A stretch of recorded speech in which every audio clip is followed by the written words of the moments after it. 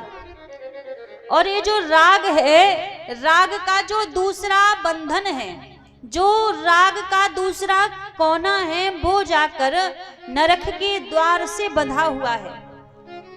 यदि राग के चक्कर में पड़ोगे तो महाराज पक्की बात है नरक तो जाना ही पड़ेगा। और एक होता है अनुराग। अब अनुराग कोई अलग चीज नहीं है।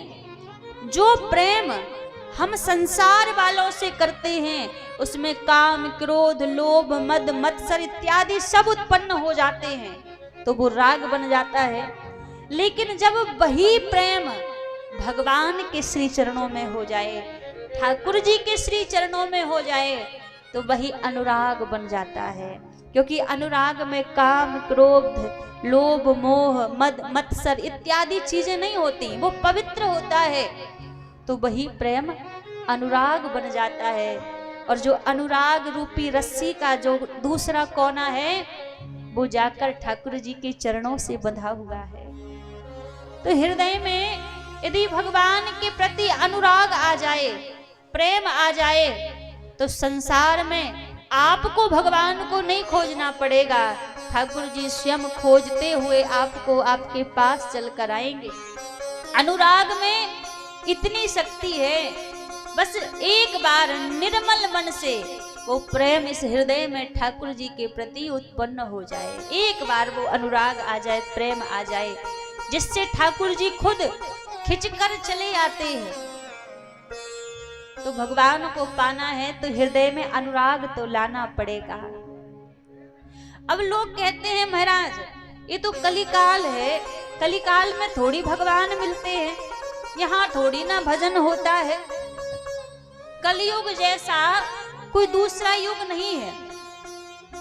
और युगों में भगवान को पाने के लिए व्यक्ति को तपस्या करनी पड़ती थी, हजार हजार वर्ष साधना करनी पड़ती थी, ध्यान लगाना पड़ता था, यज्ञ अनुष्ठान इत्यादि करने पड़ते थे, तब जाकर कहीं भगवान का स्मरण आता था, भगवान की कृपा होती थी।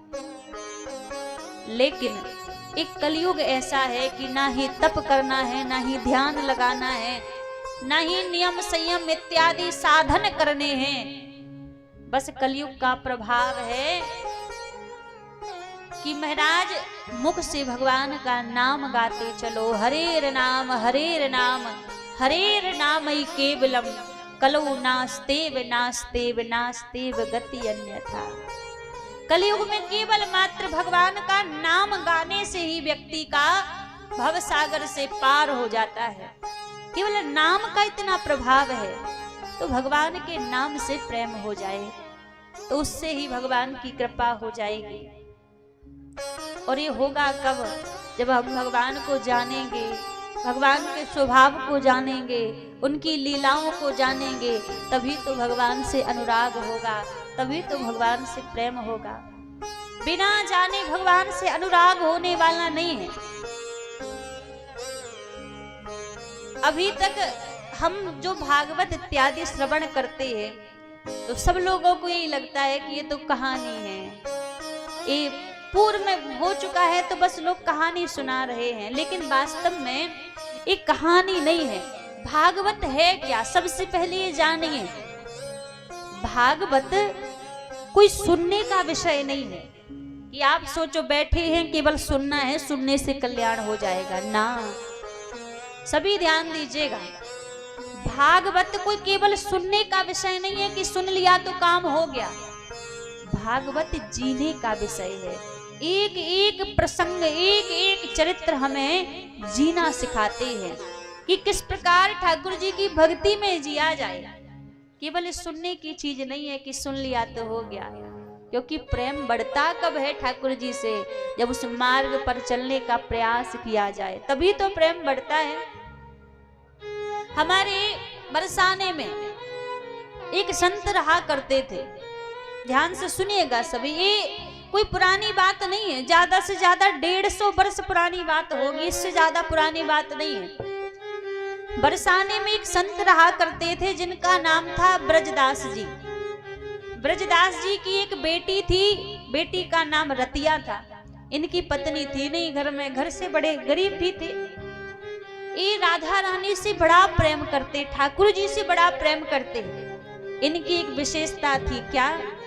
ये राधा रानी को अपनी बेटी माना करते थे। जब राधा रानी को अपनी बेटी मानते हैं तो श्याम सुंदर कौन लगे? ठाकुर जी कौन लगे? ठाकुर जी इनके दामाद लगे। तो राधा रानी से बड़ा प्रेम करते थे, बेटी मानते थे। बुजुर्ग अवस्था थी इनकी। और देखो सभी बिल्कुल ध्यान पूर्वक सुनेंगे, जो बच्चे आवाज कर रहे बेटा शांति से बैठो सभी। तो जो ब्रजदास जी थे वो राधा रानी को बेटी मानते थे और ठाकुर जी को दामाद मानते थे। बरसाने में रहते थे। अब बरसाने से नंदगांव की दूरी ज्यादा से ज्यादा 5-6 किलोमीटर की दूरी है। इधर बरसाना है, इधर नंदगांव है। तो पहले के समय में तो इतने गाड़ी घोड़ा चलते नहीं थे। अब किसी काम से इनको महाराज नंदगांव जाना था, तो रात्रि में अपनी बेटी रतिया से बोले, रतिया मुझे भोर की बेला में नंदगांव जाना है, मैं भोर में नंदगांव चला जाऊंगा। तो रतिया बोली पिताजी आप मोको बता दियो, मैं आपको भोजन इत्यादि कलेवा बांध के दे दूंगी। ब्रजदास जी बोले नाना इतना समय नहीं लगेगा, जब तक भोजन का समय होगा तब तक तो मैं लौट कर आ जाऊंगा, इसलिए भोजन लेके नहीं जाऊंगा। रतिया ने कहा ठीक है। अब भोर की बेला में मेरा जेठ का महीना था, ब्रजदास जी निकले बरसाने से नंदगांव की ओर। अब जब बरसाने से नंदगांव की ओर निकले तो वहीं रास्ते में इनको एक बड़े बुजुर्ग संत मिल गए और कहने लगे अरे ब्रजदास मोको लगे तू भी नंदगांव की ओर ही जावे। ब्रजदास जी बोले हाँ मैं नंदगांव ही जा रहा हूं। तो वो संत बोले देख लाला मेरो तो जे ज्यादा ही बूढ़ो ठेड़ो शरीर है, मैं अकेलो चल के जाऊंगा तो कब की साज रह जाएगी, अब तू मिल गयो है तो तेरे सहारे मैं भी चलो जाऊंगा। ब्रजदास जी बोले ठीक है। तो अब संत को पकड़ पकड़ कर नंदगांव ले जा रहे हैं, जहां ब्रजदास जी को दोपहर के समय तक ये लौट कर भी आ जाते, पर उन बूढ़े संत के साथ में इतना समय लग गया कि दोपहर में तो ये नंदगांव ही पहुंच पाए। जब दोपहर में नंदगांव पहुंचे, उन संत के आश्रम पर पहुंचे तो संत बोले देख लाला तू सुबह ते मेरे संग में चल के आ रहे हो है, दोपहर रह गई, अब कम से कम भोजन पानी प्रसाद पाकर ही जाइयो। और जैसी कही तो ब्रजदास जी बोले नाना आप तो भोजन की बात कर रहे हैं, मैं तो आपके यहाँ गांव में जलपान भी ना कर सकूं। संत बोले अरे ऐसी कहा बात है कि तू जलपान भी ना कर सके। बोले अरे महाराज हमारे गांव की आपके गांव में बिटिया ब्याही है, और पहले ही चलता था कि भाई जिस गांव में बेटी का विवाह हो तो बूढ़े बुजुर्ग लोग वहां का भोजन भी नहीं करते थे, अब आजकल तो अलग अलग ही चल गया है। तो ब्रजदास जी बोले महाराज क्षमा करियो हमारे गांव की एक बिटिया ब्याही है, तो आप भोजन की बात कर रहे हैं, मैं तो जलपान भी ना कर सकूं। संत बोले अच्छा कौन के घर में ब्याही है? तो ब्रजदास जी बोले महाराज नंद बाबा के घर में ब्याही है। अब पहले तो संत समझे नहीं, क्योंकि हमारे ब्रज में तो लोगों के नाम ही ऐसे होते हैं, भगवान के नाम से जोड़कर रखते हैं। तो संत बोले कौन के नंद बाबा के घर में, कौन से गोसाइयन में ब्याही है का? तो संत बोले अरे जो ऊंचे पे अटारी पे जो नंद बाबा रहवे उनके लाला कन्हैया को हमारी बिटिया ब्याही है। अब जैसी नाम लियो तब संत समझ गए ये जो बात कर रहे हैं ये किसी इंसान की बात नहीं कर रहे, तो ठाकुर जी की बात कर रहे हैं। संत बोले बड़ा ही सुंदर आपका भाव है, फिर भी भोजन नहीं करते तो इतनी दोपहरी का समय है, जेठ का महीना है, कम से कम जलपान कर लो। संत ने मना कर दिया। ब्रजदास जी बोले हम जलपान भी नहीं कर सकते। अब जिस काम से ब्रजदास जी आए थे उन सेठ जी के पास गए, वहां भी अपना काम किया, और वहां भी सेठ जी बोले महाराज कुछ तो पा लीजिए, जलपान कुछ कर लीजिए, फिर यहाँ से जाइएगा। ब्रजदास जी बोले महाराज क्षमा करिएगा, हम एक बूंद जलपान भी नहीं कर सकते यहाँ पर। अब महाराज सुबह के निकले हैं, जेठ का महीना है और तपती दोपहरी हो गई। जब लौटने लगे वहां से तो ऊपर से तपती दोपहरी है और चले जा रहे हैं। अब प्यास के कारण गला सूख रहा है, सुबह से जलपान नहीं किया, भोजन नहीं किया।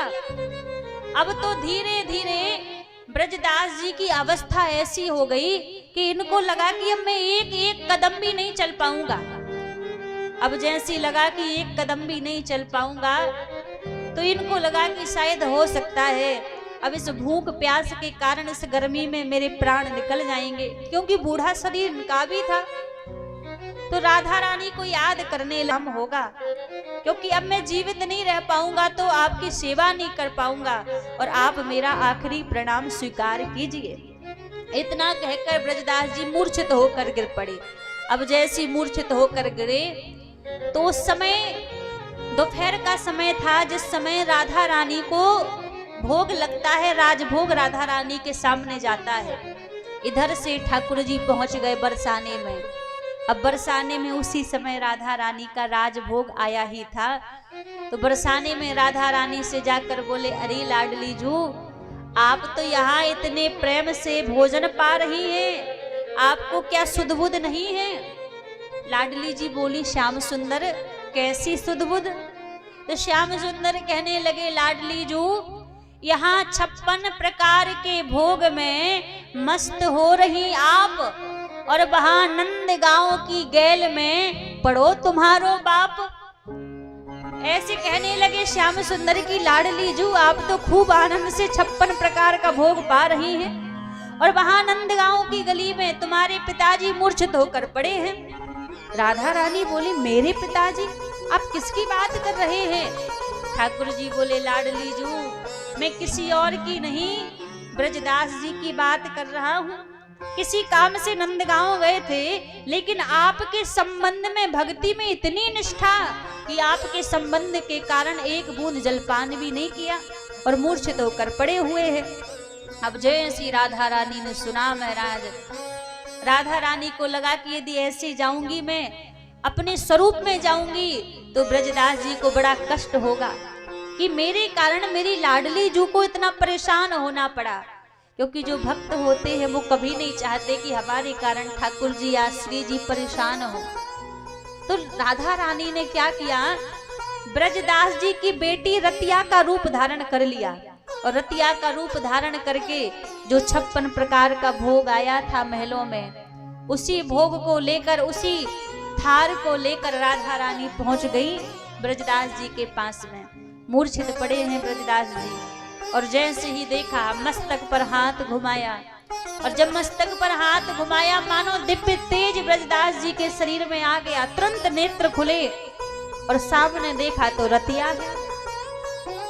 रतिया कहने लगी पिताजी मैं आपके लिए भोजन लेकर आई हूँ, मुझे पता था कि आपको देरी हो जाएगी तो भोजन मैं आपको लेकर आई हूँ। ब्रजदास जी ने जैसे ही देखा और कहने लगे अरे बेटी आज सच कहूं तो तू भोजन लेकर नहीं आई है, तू अपने पिताजी के प्राण लेकर आई है। यदि थोड़ी देर तक और नहीं आती तो मेरे तो प्राण निकल जाते। जो भोजन लेकर आई थी राधा रानी बोली आप इस भोजन को पाइए, घर पर कुछ मेहमान आए हैं तो मैं अभी जाती हूँ, आप आराम से साँझ की बेरा में आ जाना।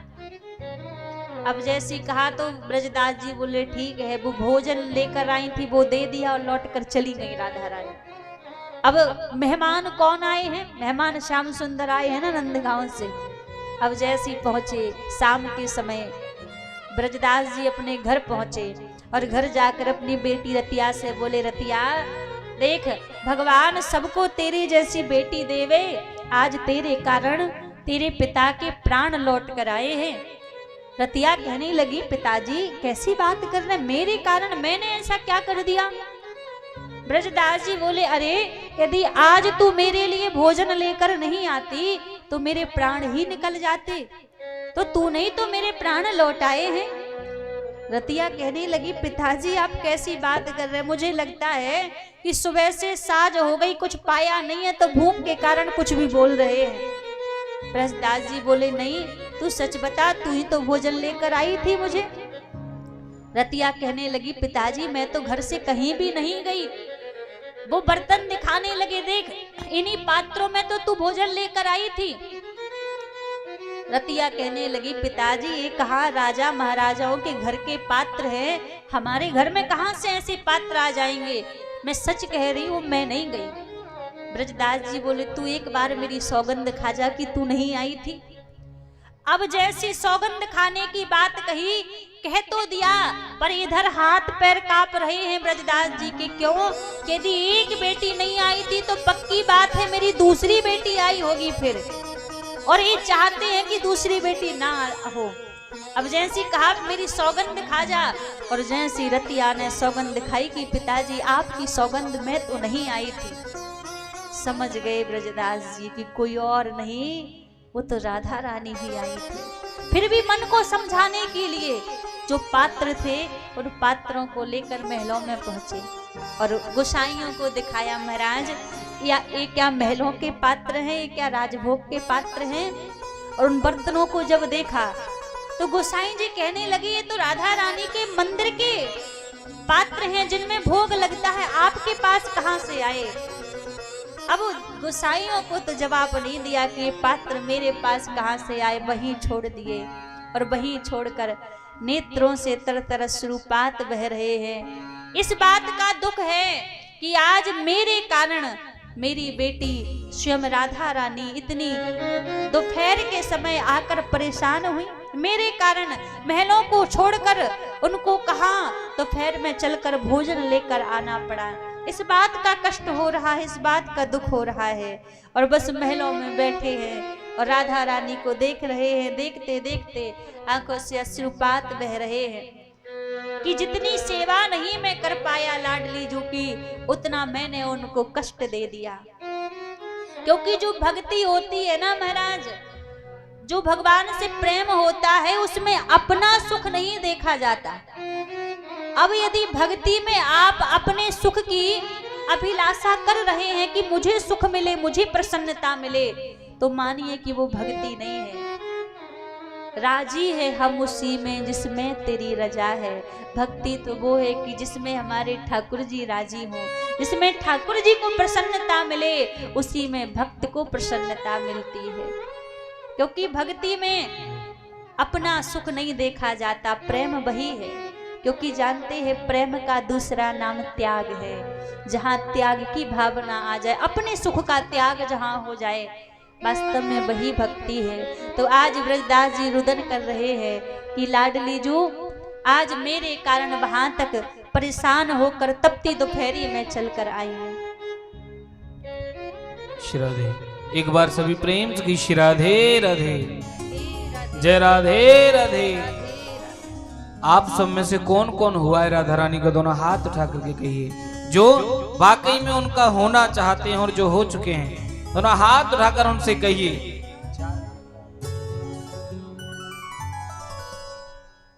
सभी अपने मन और भाव से उनसे हाथ उठा करके कहेंगे, हे लाडली हम आपके हो चुके हैं। जो किशोरी जी के हुए हैं दोनों हाथ उठा के कहें, हो हम हाथ उठा कर कहते हैं हम हो गए राधा रानी के। हम हाथ उठा कर कहते हैं हम हो गए राधा रानी के। हम हाथ उठा कर कहते हैं हम हो गए राधा रानी के। हम हाथ उठा कर कहते हैं हम हो गए राधा रानी के। हम हो गए राधा रानी के। हम हो गए राधा रानी के। ऊंचे बरसाने वाली के। ऊंचे बरसाने वाली के। हम हाथ उठा कर कहते हैं हम हो गए राधा रानी के। हम हाथ उठा कर कहते हैं हम हो गए राधा रानी के। हम हो गए राधा रानी के। हम हो गए राधा रानी के। हम हो गए राधा रानी के। हम हो गए राधा रानी के। राधे विश्वभानु दुलारी के। राधे विश्वभानु दुलारी के। हम हाथ उठा कर कहते हैं हम हो गए राधा रानी के। हम हाथ उठा कर कहते हैं हम हो गए राधा रानी के। जय हो।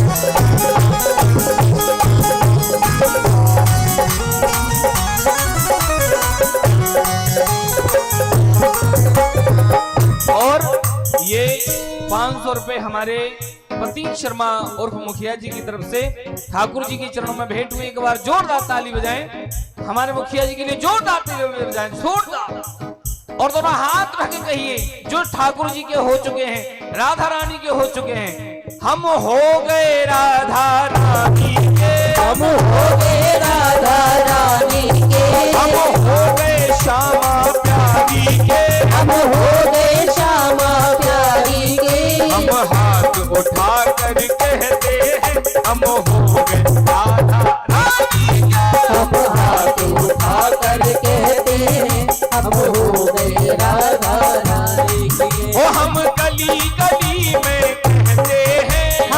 गली गली में कहते हैं, हम नगर नगर में कहते हैं, हम नगर नगर में कहते हैं, हम गली गली में कहते हैं, हम गली गली में कहते हैं, ओ हम नगर नगर में कहते हैं, हम नगर नगर में कहते हैं, हम झूम झूम करके हम हो गए राधा रानी का। झूम झूम कर कहते हैं, हम हो गए राधा रानी के। और एक बार सभी दोनों हाथ उठाएं, सभी दोनों हाथ उठा के तालियों के साथ हो राधा राधा राधा राधा राधा राधा राधा राधा राधा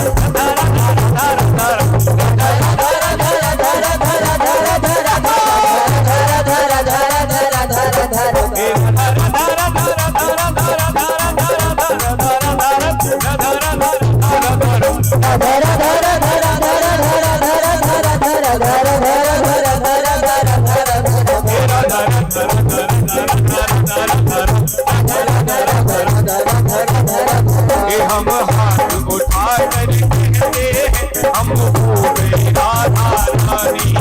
हम हाथ उठा कर कहते हैं, हम हो गए राधा। बरसाने वाली जय हो।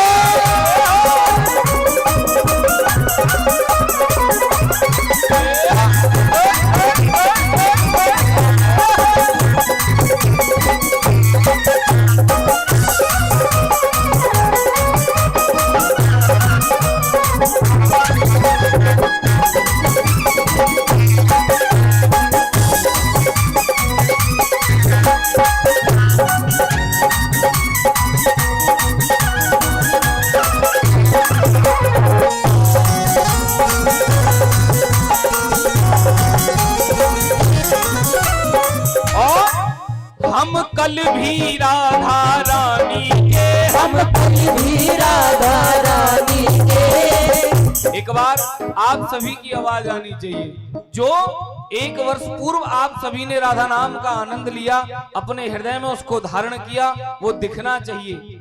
आप सभी में वो उत्साह दिखना चाहिए।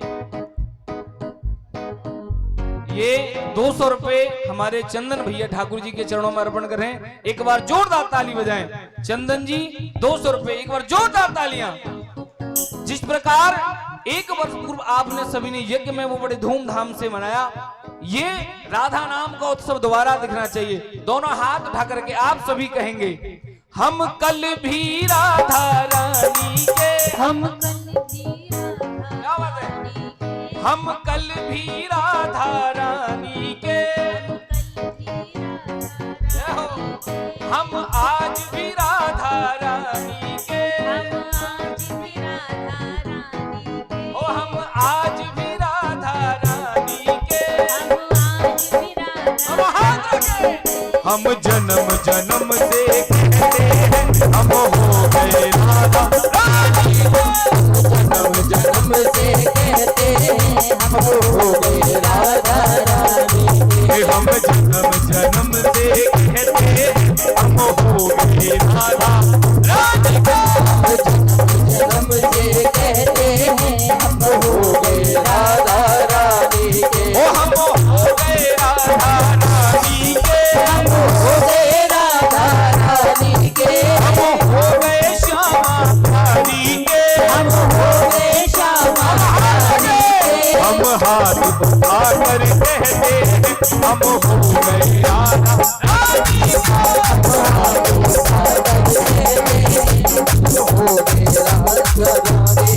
हम हाथ उठा कर कहते हैं, हम हो गए राधा रानी के। हाथ उठा कर कहते हैं, हम हो गए राधा रानी। बरसाने वाली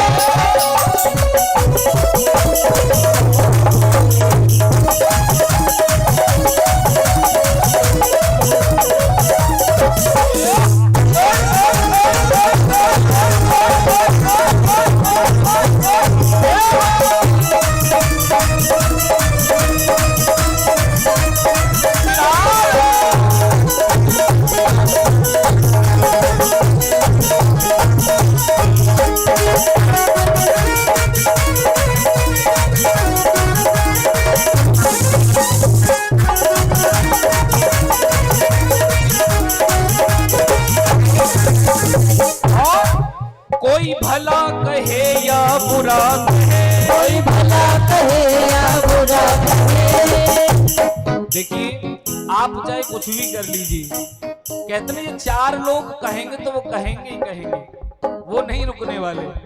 अगर आप ये सोचें कि भाई हम आज तिलक लगाएं तो लोग क्या कहेंगे, बताओ। देखो कितना बड़ा ब्राह्मण बन रहा है, कितना बड़ा जो भक्त बन रहा है, तिलक लगा के डोल रहा है। ना लगाएंगे तो भी बोलेंगे।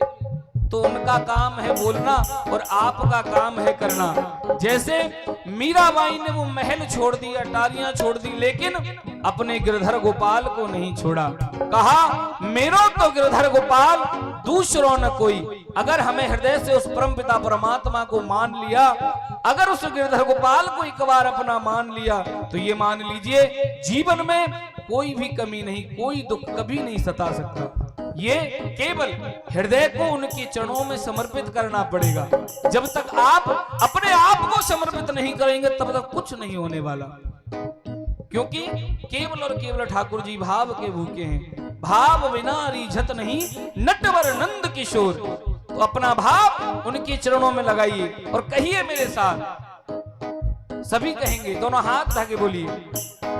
हो कोई भला कहे या बुरा कहे, कोई भला कहे, कोई भला कहे या बुरा कहे, कोई भला ए जी कहता है सो कहता रहे, हाँ जी भला कहे या बुरा कहे, हाँ जी कहता है सो कहता रहे। दोनों हाथ रखे। कोई भला कहे या बुरा कहे, कोई भला कहे या बुरा कहे, कहता है सो कहता रहे, कहता है वो कहता रहे। कोई भला कहे या बुरा कहे, कोई भला कहे या बुरा कहे, आज कहता है सो कहता रहे, कहता है वो कहता रहे। लेकिन हमको क्या करना है? हो हम झूम झूम गुण गाएंगे, हम राधा नाम गुनगुनाएंगे, हम हो गए राधा रानी के, हम हो गए राधा रानी के। हम हाथ उठा कर कहते हैं हम हो गए राधा रानी के, हम हाथ उठा कर कहते हैं हम हो गए राधा रानी के, हम हो गए राधा रानी के, हम हो गए राधा रानी के।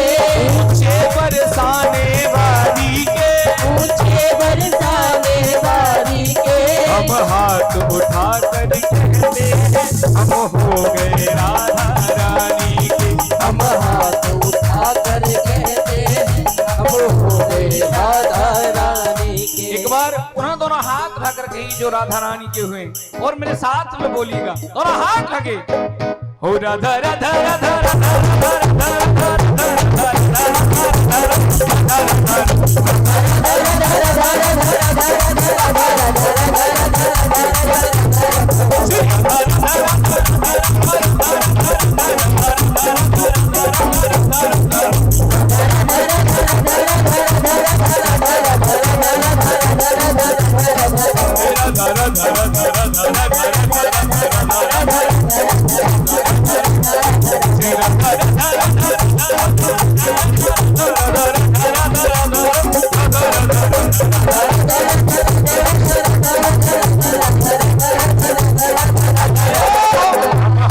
उठा कर कहते हम हो गए राधा रानी, हम हाथ उठा कर कहते हम हो गए राधा रानी के। एक बार सभी दोनों हाथ उठा के राधा नाम लेंगे, सभी दोनों हाथ रखे। जय राधे राधे राधे राधे राधे राधे जय राधे राधे जय राधे राधे राधे राधे राधे राधे राधे राधे राधे राधे राधे राधे राधे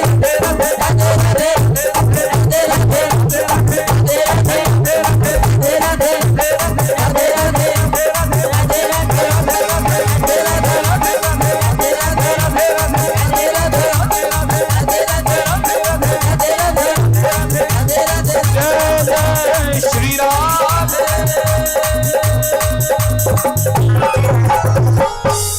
बोले बोले राधा रानी युगल सरकार की जय। श्री माँ के बिहारी लाल की जय। जय जय जय श्री राधे। एक बार सभी प्रेम से कहिए राधे राधे। राधे राधे। आप सब मिलकर राधा नाम गा रहे हैं, ऐसा लग रहा है हम धमना में नहीं वृंदावन में बैठे हैं। बड़ा आनंद आ रहा है। आप सबको नजर ना लगे, हम सबकी नजर उतार लें। जय हो। ऐसी जीवन पर्यंत खूब राधा रानी का नाम गाते रहो।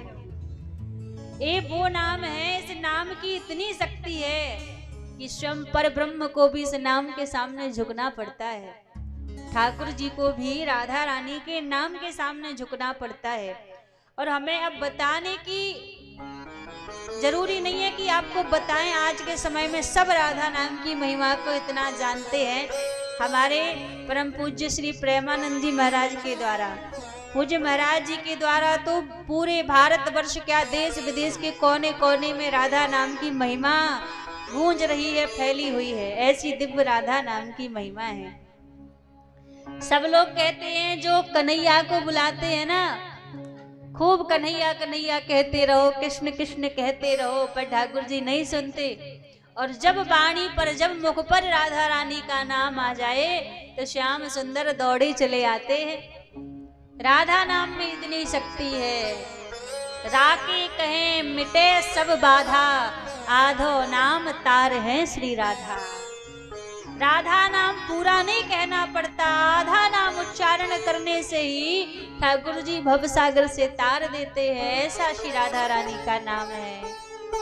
जिसकी जिह्वा पर किशोरी जी का नाम आ जाए, मानो उसके जन्म जन्मांतरों के पुण्यों का उदय हो गया है। अब उसको संसार में भटकने की आवश्यकता नहीं है। ऐसा हमारी श्यामा जी का नाम है।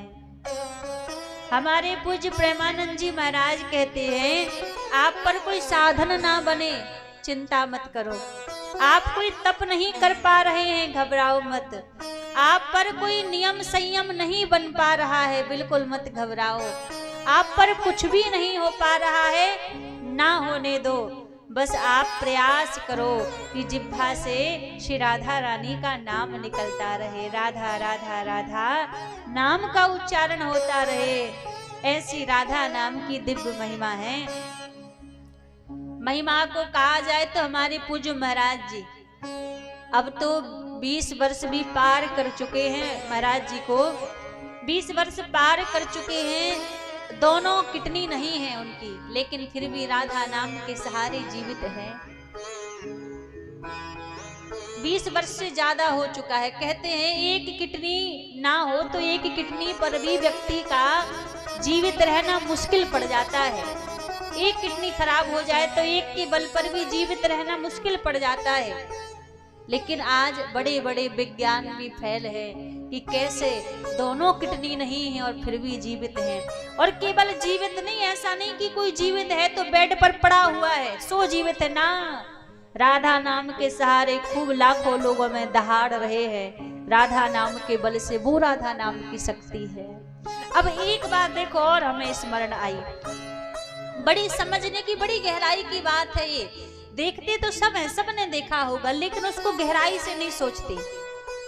आज एक बात विचार कीजिए, हमें क्या लगता है घर में सुख है, हमें लगता है परिवार में सुख है, हमें लगता है खूब संपत्ति इकट्ठी कर लेने में सुख है, हमें लगता है खूब संसार में नाम बड़ा कर लेने में सुख है, पहचान बड़ी कर लेने में सुख है। हम सबको यही लगता है। लेकिन वास्तव में गहराई से देखा जाए तो अभी शायद 1 से 1.5 महीने पहले की बात है। वैसे पहले भी कई बार विराट कोहली और अनुष्का शर्मा पहले भी कई बार आ चुके हैं महाराज जी के पास में, लेकिन अब के जो 1 से 1.5 महीने पहले आए थे और 1.5 महीने पहले का जो वो दृश्य देखने योग्य था। अब विचार करो, उनके पास क्या संपत्ति कम है, क्या संसार में उनका नाम नहीं है, बच्चा बच्चा उनके नाम को जानता है, क्या परिवार उनका नहीं, खूब सुख समृद्धि सब कुछ उनके पास में है।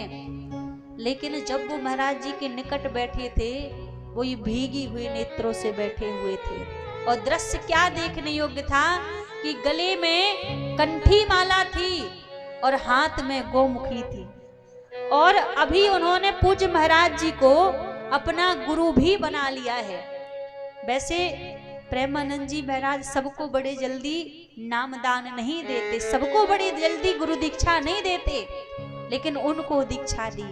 इससे गहराई की बात ये जानने योग्य है कि यदि सुख समृद्धि धन रुपया पैसा नाम जायदाद में होती तो शायद उस दिन वो विराट कोहली अनुष्का शर्मा प्रेमानंद जी महाराज के सामने नहीं बैठे होते, वो भी संसार की इस भाग दौड़ में ही लगे होते यदि धन दौलत में सुख होता था। समझने की बात है महाराज, कितना भी कर लो कितना भी जोड़ लो सुख नहीं मिलेगा, शांति नहीं मिलेगी। शांति कहीं मिलेगी, सुख कहीं मिलेगा तो ठाकुर जी के नाम में ही मिलेगा, उनकी भक्ति में ही मिलेगा। समझते तो हैं सब, ऐसा नहीं है कि हमारी आपकी समझ नहीं आता, सबकी समझ आता है, लेकिन कब, जब समय हाथ से निकल जाता तब समझ में आता है कि अरे हमने हीरा जन्म माटी के मोल गवा दिया, बाद में समझ आता है। और ये 50 रुपए शंकर यादव जी भगवान के चरणों में अर्पण किए हैं, एक बार जोरदार ताली बजाएं। 50 रुपए शंकर यादव जी, प्रेम से गई श्री राधे राधे राधे राधे। तो महाराज समय बीतने के बाद समझ आता है सबको कि हमने जीवन ऐसे ही बिता दिया, यदि पहले समझ आ जाए तो कल्याण हो जाए, जीवन बन जाए। ठाकुर जी ने अनुग्रह ऐसा हमारे ऊपर किया है, कृपा ऐसी की है, हम चाहें तो अपने जीवन को संवार सकते हैं, सदमार्ग हमें दिखाया है। आज जैसे यहाँ हम बैठकर कथा सुन रहे हैं, ऐसे ही नैमिषारण्य की भूमि में सूत जी महाराज कथा सुना रहे हैं और 88,000 संत जन बैठकर कथा सुन रहे हैं। सूत जी महाराज से सौनकादिक ऋषियों ने प्रश्न किया, भगवान ये राजा परीक्षित कौन है, किसके पुत्र है आप, और कैसे इनको श्राप लगा और कैसे सुखदेव जी महाराज ने आकर इनको कथा सुनाई, आप ये प्रसंग हमें विस्तार से श्रवण कराइए। तब सूत जी महाराज कहते हैं, राजन जब कौरव और पांडवों का युद्ध चल रहा था तो युद्ध में सारे कौरव मारे गए, रणभूमि में पड़ा पड़ा दुर्योधन अकेला रुदन कर रहा था, विलाप कर रहा था। उसी समय गुरु द्रोणाचार्य जी के पुत्र अश्वत्थामा वहां पर आए और दुर्योधन से कहने लगे, मित्र तुम क्यों रो रहे हो, तुम्हारे रोने का कारण क्या है। दुर्योधन कहने लगे कि मैं महाभारत का युद्ध हार गया इसलिए नहीं रो रहा हूं, मैं इसलिए रो रहा हूं कि हम कौरव 100 भाई थे और 100 में से एक भी जीवित नहीं रहा, सब मारे गए, और पांडव केवल 5 भाई थे, 5 में से एक भी नहीं मरा। यदि 5 में से एक भी मर जाए तो मैं हंसते हंसते अपने प्राण त्याग दूंगा। देखो मरने को जा रहा है लेकिन फिर भी मन से द्वेष भावना खत्म नहीं हो रही, फिर भी सोच रहा है कि 5 में से एक तो मर जाना चाहिए। अश्वत्थामा बोले, इतनी सी बात, अरे तुम एक की बात करते हो, मैं अभी जाता हूं और 5 को मार कर आऊंगा। दुर्योधन कहने लगे, कहना तो सरल है लेकिन करना कठिन है। रात्रि का समय था, अश्वत्थामा गए, 5 पांडव सो रहे हैं। रात्रि में अर्जुन की नींद खुली तो अर्जुन ने क्या देखा, लाठी लेकर स्वयं भगवान द्वारिकाधीश पहरा दे रहे हैं। अर्जुन जाकर बोले, हे गोविंद आप सोए नहीं, इतनी रात्रि हो गई अभी तक जाग रहे हैं।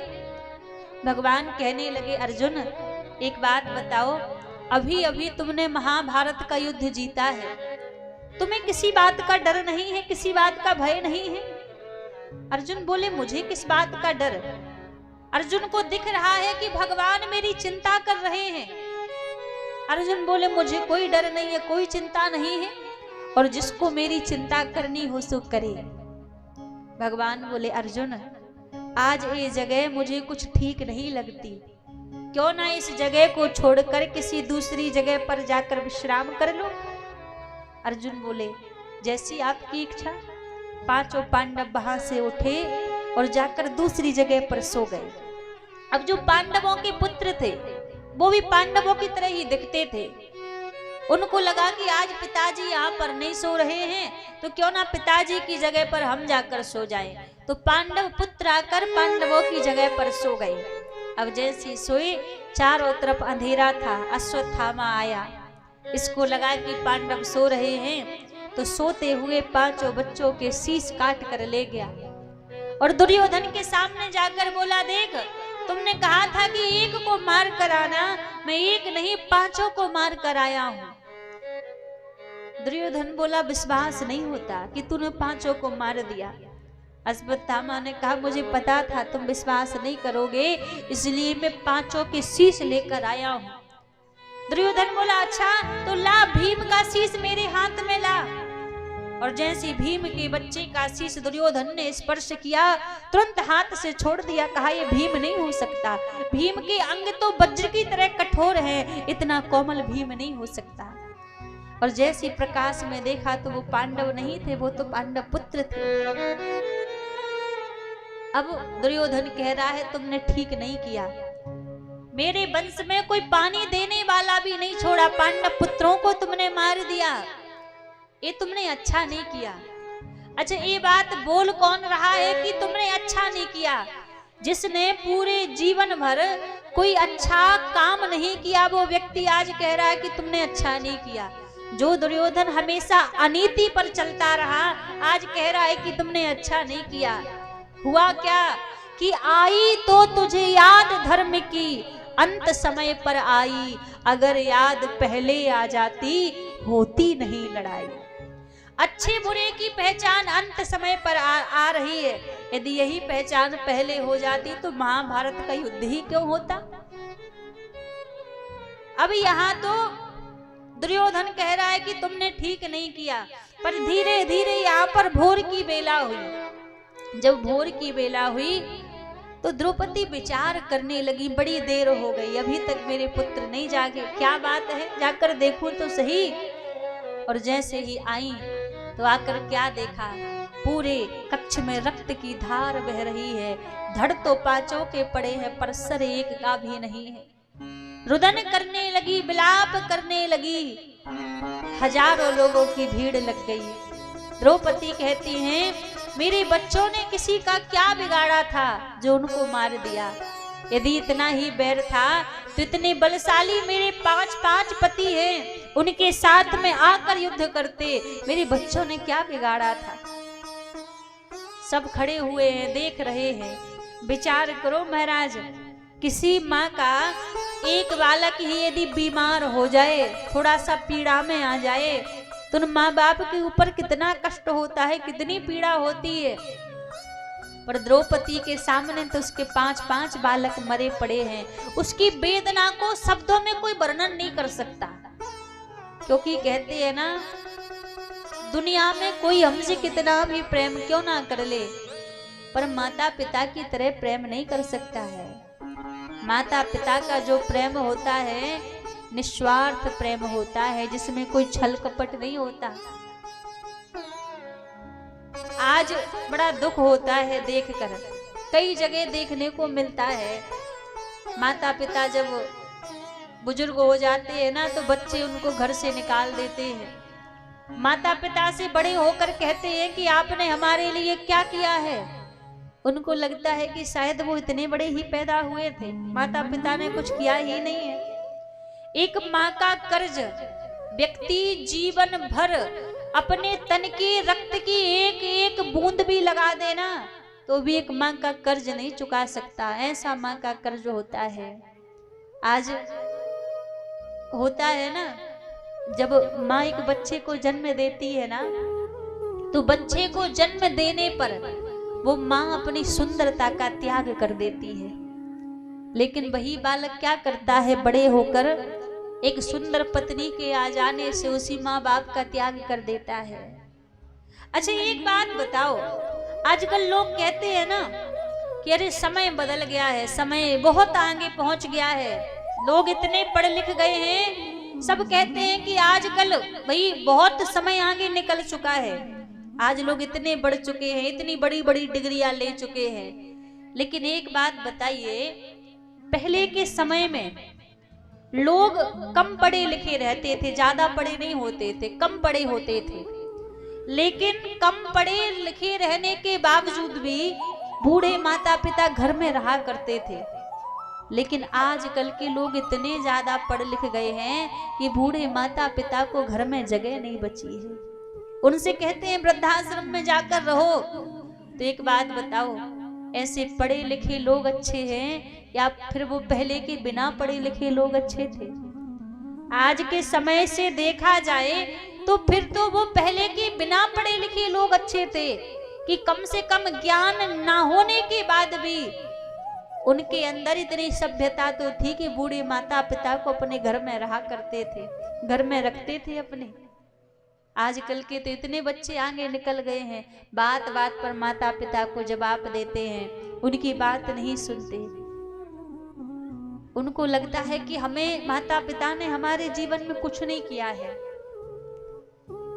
आजकल लोग 4 धाम की यात्रा पर जाते हैं, 4 धाम की यात्रा पर जाएंगे, बाबा धाम जाएंगे, वृंदावन जाएंगे, जगह जगह दर्शन करने के लिए जाते हैं।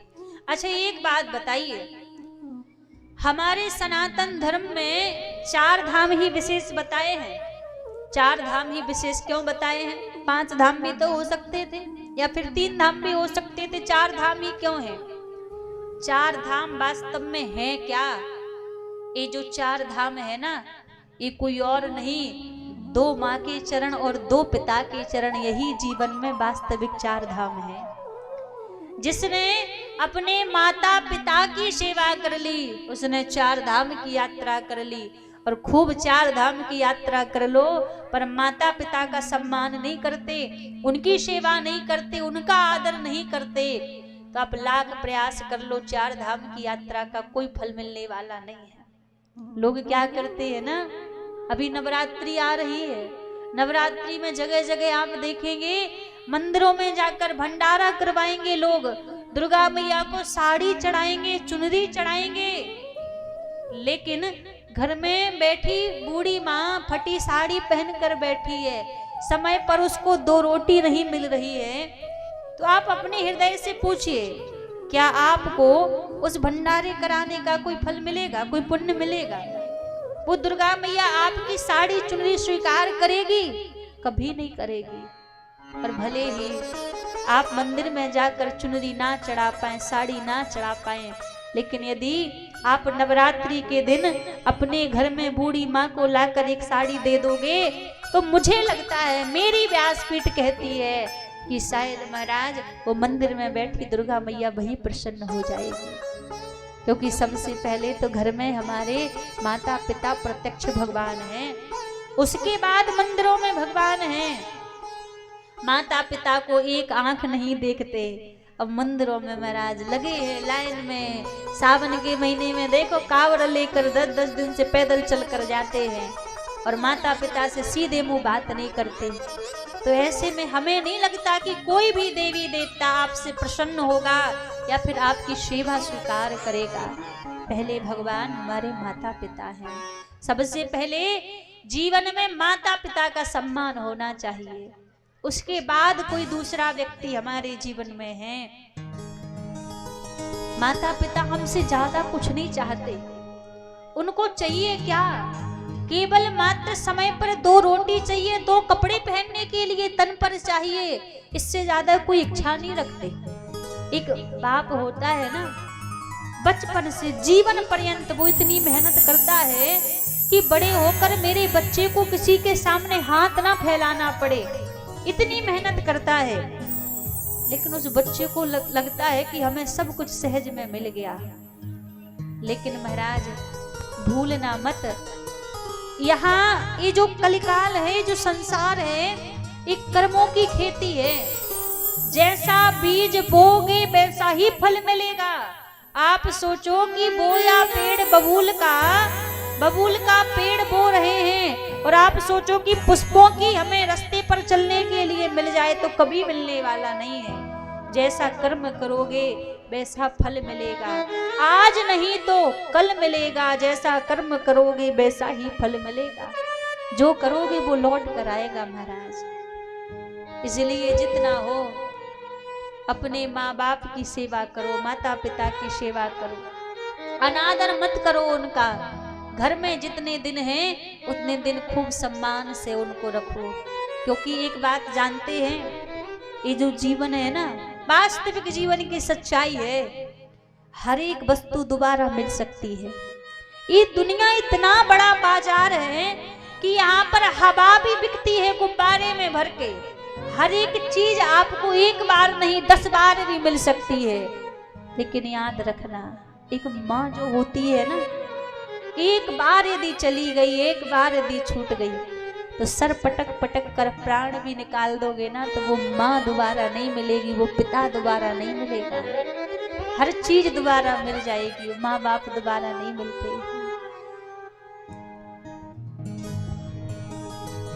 ये 100 रुपये छोटा सा बच्चा दिल खुश शर्मा, ये महामाई के चरणों में अर्पण किए। एक बार जोरदार ताली बजाइए। बोलिए भक्तवत्सल भगवान की जय। माँ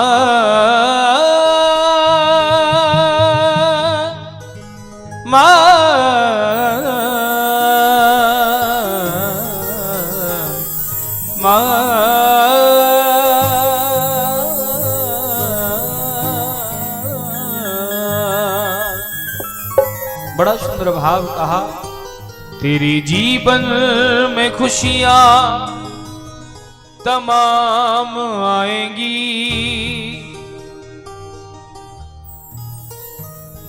तेरे जीवन में खुशियां तमाम आएंगी। होले जा माँ की दुआएं तेरे काम आएंगी। बड़ा ही सुंदर भाव कहा है कि 4 घर में बर्तन मांज कर 4 बच्चों को पार लेती है माँ, लेकिन उन 4 बच्चों से वो एक अकेली माँ नहीं पाली जाती। ये बड़ी विडंबना है। तेरे जीवन में खुशियाँ तमाम आएंगी, तेरे जीवन में खुशियाँ तमाम आएंगी, तेरे जीवन में खुशियाँ तमाम आएंगी, तेरे जीवन में खुशियाँ तमाम आएंगी। ले जा माँ की दुआएं तेरे काम आएंगी, ले जा माँ की दुआएं तेरे काम आएंगी। तेरे जीवन में खुशियाँ तमाम आएंगी, तेरे जीवन में खुशियाँ तमाम आएंगी, तेरे जीवन में खुशियाँ तमाम आएंगी, तेरे जीवन में खुशियाँ तमाम आएंगी। ले जा माँ की दुआएं तेरे काम आएंगी, ले जा माँ की दुआएं तेरे काम आएंगी। ओ ले जा माँ की दुआएं तेरे काम आएंगी, ले जा माँ की दुआएं तेरे काम आएंगी। जो कहते हैं कि क्या किया है आपने, सभी ध्यान से सुनेंगे। 9 महीने तन के सांचे में ढालती है माँ, 9 महीने तन के सांचे में ढालती है माँ, 9 महीने तन के सांचे में ढालती है माँ, 9 महीने तन के सांचे में ढालती है माँ। वो माँ 9 महीने तक अपने गर्भ में धारण करके हर एक बूंद के कतरे से उसे सिंचन करती है, उस गर्भ को धारण करके उसके गर्भ में पालन पोषण करती है 9 महीने तक। 9 महीने तन के सांचे में ढालती है माँ, 9 महीने तन के सांचे में ढालती है माँ। फिर जन्म देती है हमको पालती है माँ, फिर जन्म देती है हमको पालती है माँ, फिर जन्म देती है हमको पालती है माँ, फिर जन्म देती है हमको पालती है माँ। जिस समय कोई नहीं पहचान सकता कि इस बच्चे को दुख क्या है, क्योंकि न तो वो बोल सकता है न ही कुछ कह सकता है, लेकिन वो माँ है जो अपने बच्चे के हर दुख को पहचान लेती है। उस समय भी जिस समय वो बोल नहीं सकता, दुख क्या है बच्चों को वो पहचान जाएगी। दुख क्या है बच्चों को वो पहचान जाएगी। दुख क्या है बच्चों को वो पहचान जाएगी। दुख क्या है बच्चों को वो पहचान जाएगी। तू ले जा माँ की दुआएं तेरे काम आएंगी। ले जा माँ की दुआएं तेरे काम आएंगी। ओ ले जा माँ की दुआएं तेरे काम आएंगी। ले जा माँ की दुआएं तेरे काम आएंगी। तेरे जीवन में खुशियाँ तमाम आएंगी। तेरे जीवन में खुशियाँ तमाम आएंगी। ले जा माँ की दुआएं तेरे काम आएंगी। ले जा माँ की दुआएं तेरे काम आएंगी। वो जगत जननी मैया की जय हो।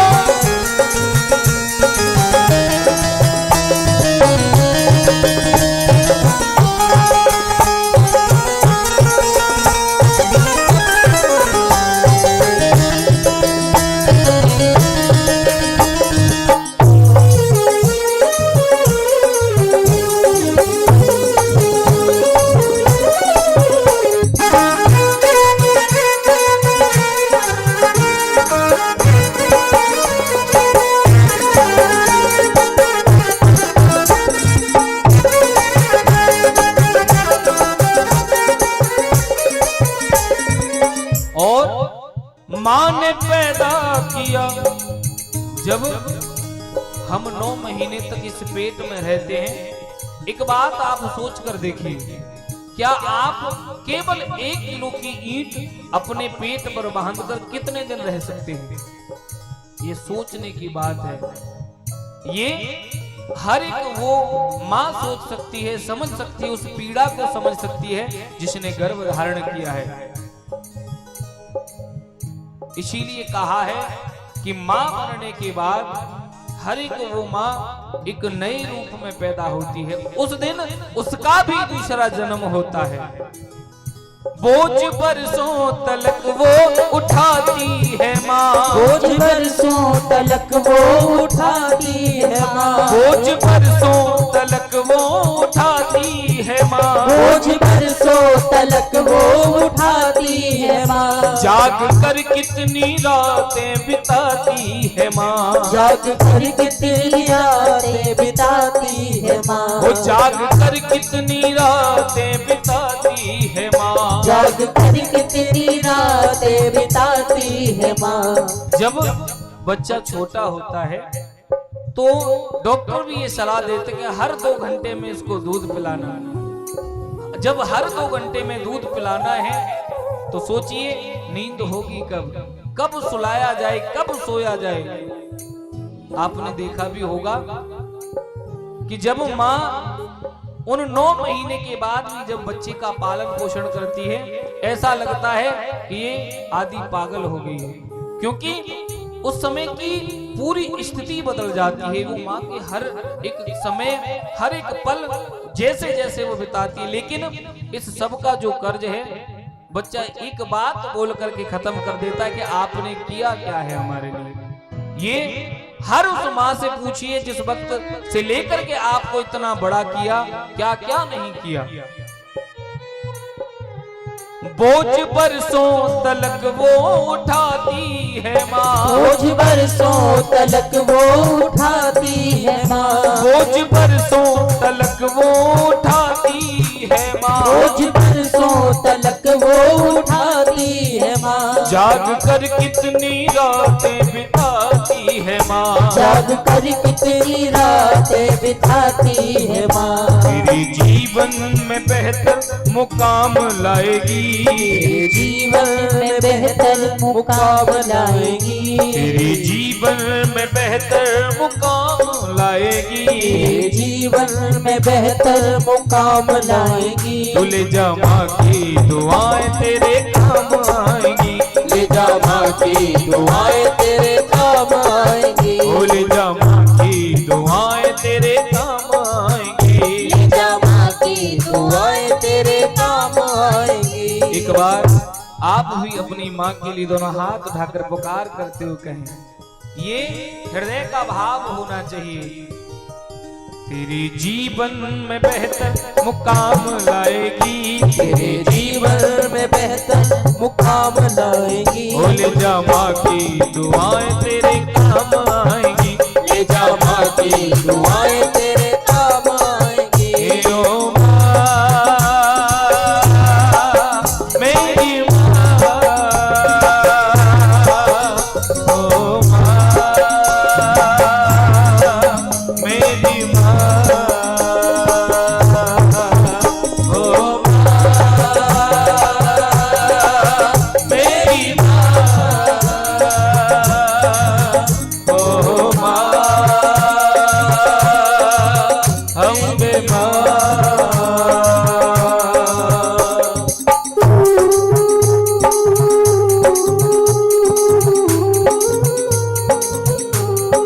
बोले जगत जननी मैया की जय हो।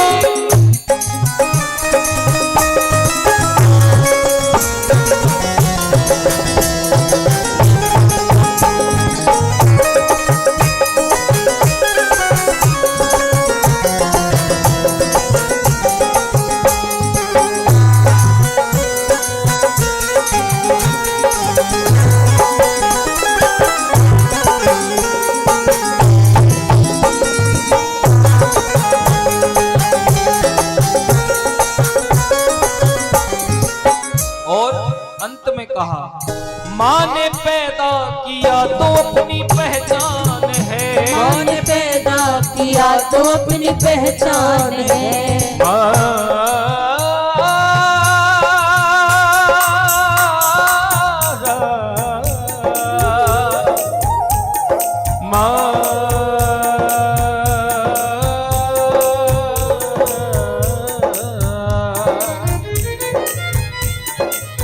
तेरे एहसान का बदला चुकाया नहीं जा सकता, तूने जो दिया वो लौटाया नहीं जा सकता। मैं सींच दूं हर एक बूंद से तेरा दामन, तो भी तेरे दूध का ये कर्ज चुकाया नहीं जा सकता। माँ के उस दूध का भी कर्ज चुका नहीं सकते। माँ ने जब हमको ये जीवन दिया तो आप सोचिए इस जीवन का मूल्य क्या है। आज आप जहां हैं उस जीवन के अगर मूल्य को आप चुका सकते हैं तो हम मानेंगे कि हाँ आप माँ के इस कर्ज को चुका सकते हैं, लेकिन इस जीवन के मूल्य को कभी कोई नहीं चुका सकता। माँ ने पैदा किया तो अपनी पहचान है, माँ ने पैदा किया तो अपनी पहचान है। माँ ने पैदा किया तो अपनी पहचान है, माँ ने पैदा किया तो अपनी पहचान है। माँ हमारी तुम्हारी सबकी भगवान है, माँ हमारी तुम्हारी सबकी भगवान है। माँ हमारी तुम्हारी सबकी भगवान है। माँ हमारी तुम्हारी सबकी भगवान है। और इस माँ को मना ले वो माँ मान जाएगी, इस माँ को मना ले वो माँ मान जाएगी। इस माँ को मना ले वो माँ मान जाएगी, इस माँ को मना ले वो माँ मान जाएगी। जो हमारे घर में विराजमान है हमारे माँ बाप, अगर हमने उन्हें मना लिया, उन्हें राजी कर लिया, उनकी सेवा कर ली, तो ये मानिए उस वो परमपिता परमात्मा भी, वो जगत जननी भी आपसे उतनी ही खुश रहेगी जितनी आपकी घर की माँ खुश है। इसीलिए भक्त ने कहा है इस माँ को मना ले वो माँ मान जाएगी, इस माँ को मना ले वो माँ मान जाएगी। इस माँ को मना ले वो माँ मान जाएगी, इस माँ को मना ले वो माँ मान जाएगी। ओ ले जा माँ की दुआएं तेरे काम आएगी, ले जा माँ की दुआएं तेरे काम आएंगी। ओ ले जा माँ की दुआएं तेरे काम आएगी, ले जा माँ की दुआएं तेरे काम आएगी। तेरे जीवन में खुशियाँ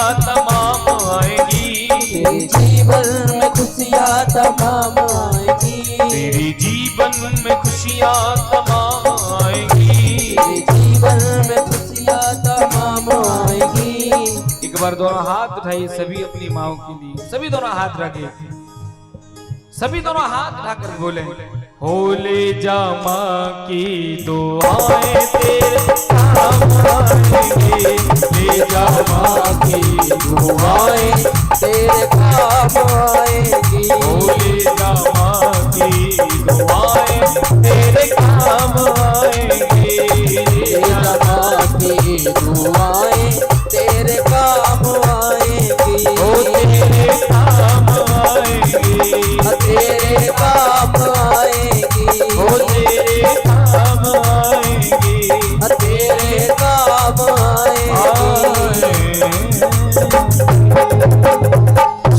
बोल जगत जननी मैया की जय। कालिका मात की जय। अपने अपने मात पिता की जय हो। जय जय श्री राधे। एक बार सभी जोरदार जयकारा लगाएंगे। बोले जगत जननी मैया की जय। अपने मात पिता की जय। और हमारे ये प्रतीक शर्मा जी मुखिया जी 500 रुपए अपनी माँ के चरणों में अर्पण किए हैं। उनके प्रेम और एक अपने भाव के लिए एक बार जोरदार ताली बजाएं, क्योंकि देखिए जो माँ से प्रेम करते हैं उनका हृदय पे गल ही जाता है। एक बार जोरदार ताली बजाएं।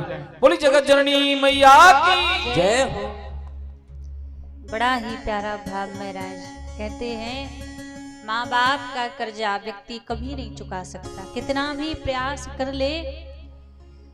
जो बालक का बचपन होता है, यदि प्रयास करे वो थोड़ा माँ बाप के प्रति श्रद्धा अर्पण करने का, तो जो माता पिता का बुढ़ापा होता है वो भी बचपन के ही बराबर होता है। तो बदला इतना रहता है कि माता पिता ने जैसे बच्चे को बचपन में रखा है, तो बच्चे का कर्तव्य बनता है कि उसी प्रकार लाड प्रेम करके वो माँ बाप को वृद्धावस्था में रखे, क्योंकि उनका प्रेम होता ही सबसे अलग है। आज द्रौपदी रुदन कर रही है, 5-5 बालक मरे पड़े हैं। अर्जुन गए अश्वत्थामा को पकड़ कर लाए, लाकर द्रौपदी के सामने पटक दिया, कहा देवी ये तुम्हारे पुत्रों का हत्यारा है। जैसी द्रौपदी ने देखा कि ये तो हमारे गुरुपुत्र हैं, जाकर प्रणाम करने लगी और प्रणाम कर कर अर्जुन से कहने लगी, स्वामी इनको छोड़ दो, इनको मारने से मेरे पुत्र लौट कर नहीं आएंगे। सब कहने लगे द्रौपदी पागल हो गई है, जिसने 5-5 पुत्रों को मार दिया, ये कह रही है उनको छोड़ दो। अर्जुन पहुंचे भगवान के पास और बोले, प्रभु आप बताइए मैं क्या करूं। भगवान ने कहा, अर्जुन ब्राह्मण कितना भी आता ताई क्यों ना हो, उसे मारना नहीं चाहिए, और बाल हत्यारा कोई भी हो उसे छोड़ना नहीं चाहिए। अर्जुन बोले, बड़ा अच्छा न्याय कर दिया आपने कि ब्राह्मण को मारना नहीं चाहिए और बाल हत्यारे को छोड़ना नहीं चाहिए। अब अश्वत्थामा ब्राह्मण भी है और बाल हत्यारा भी है, मार भी नहीं सकता, छोड़ भी नहीं सकता, तो करूं तो क्या करूं। भगवान कहने लगे, अर्जुन ब्राह्मण का अपमान ही उसकी मृत्यु के बराबर होता है। यदि कोई सच्चा ब्राह्मण होगा और किसी जगह पर उसका यदि एक बार अपमान हो जाए तो प्राण त्याग देगा, लेकिन कभी उस जगह पर दोबारा लौट कर नहीं आएगा, क्योंकि ब्राह्मण का अपमान ही मृत्यु के बराबर होता है। हम सभी को क्या लगता है, किसी को आपने बंदूक से मार दिया तो व्यक्ति एक बार मरेगा, किसी को जहर देकर आपने मार दिया तो व्यक्ति एक बार एक क्षण में मर जाएगा, किसी को तलवार से आपने मार दिया तो भी वो एक क्षण में एक बार में मर जाएगा।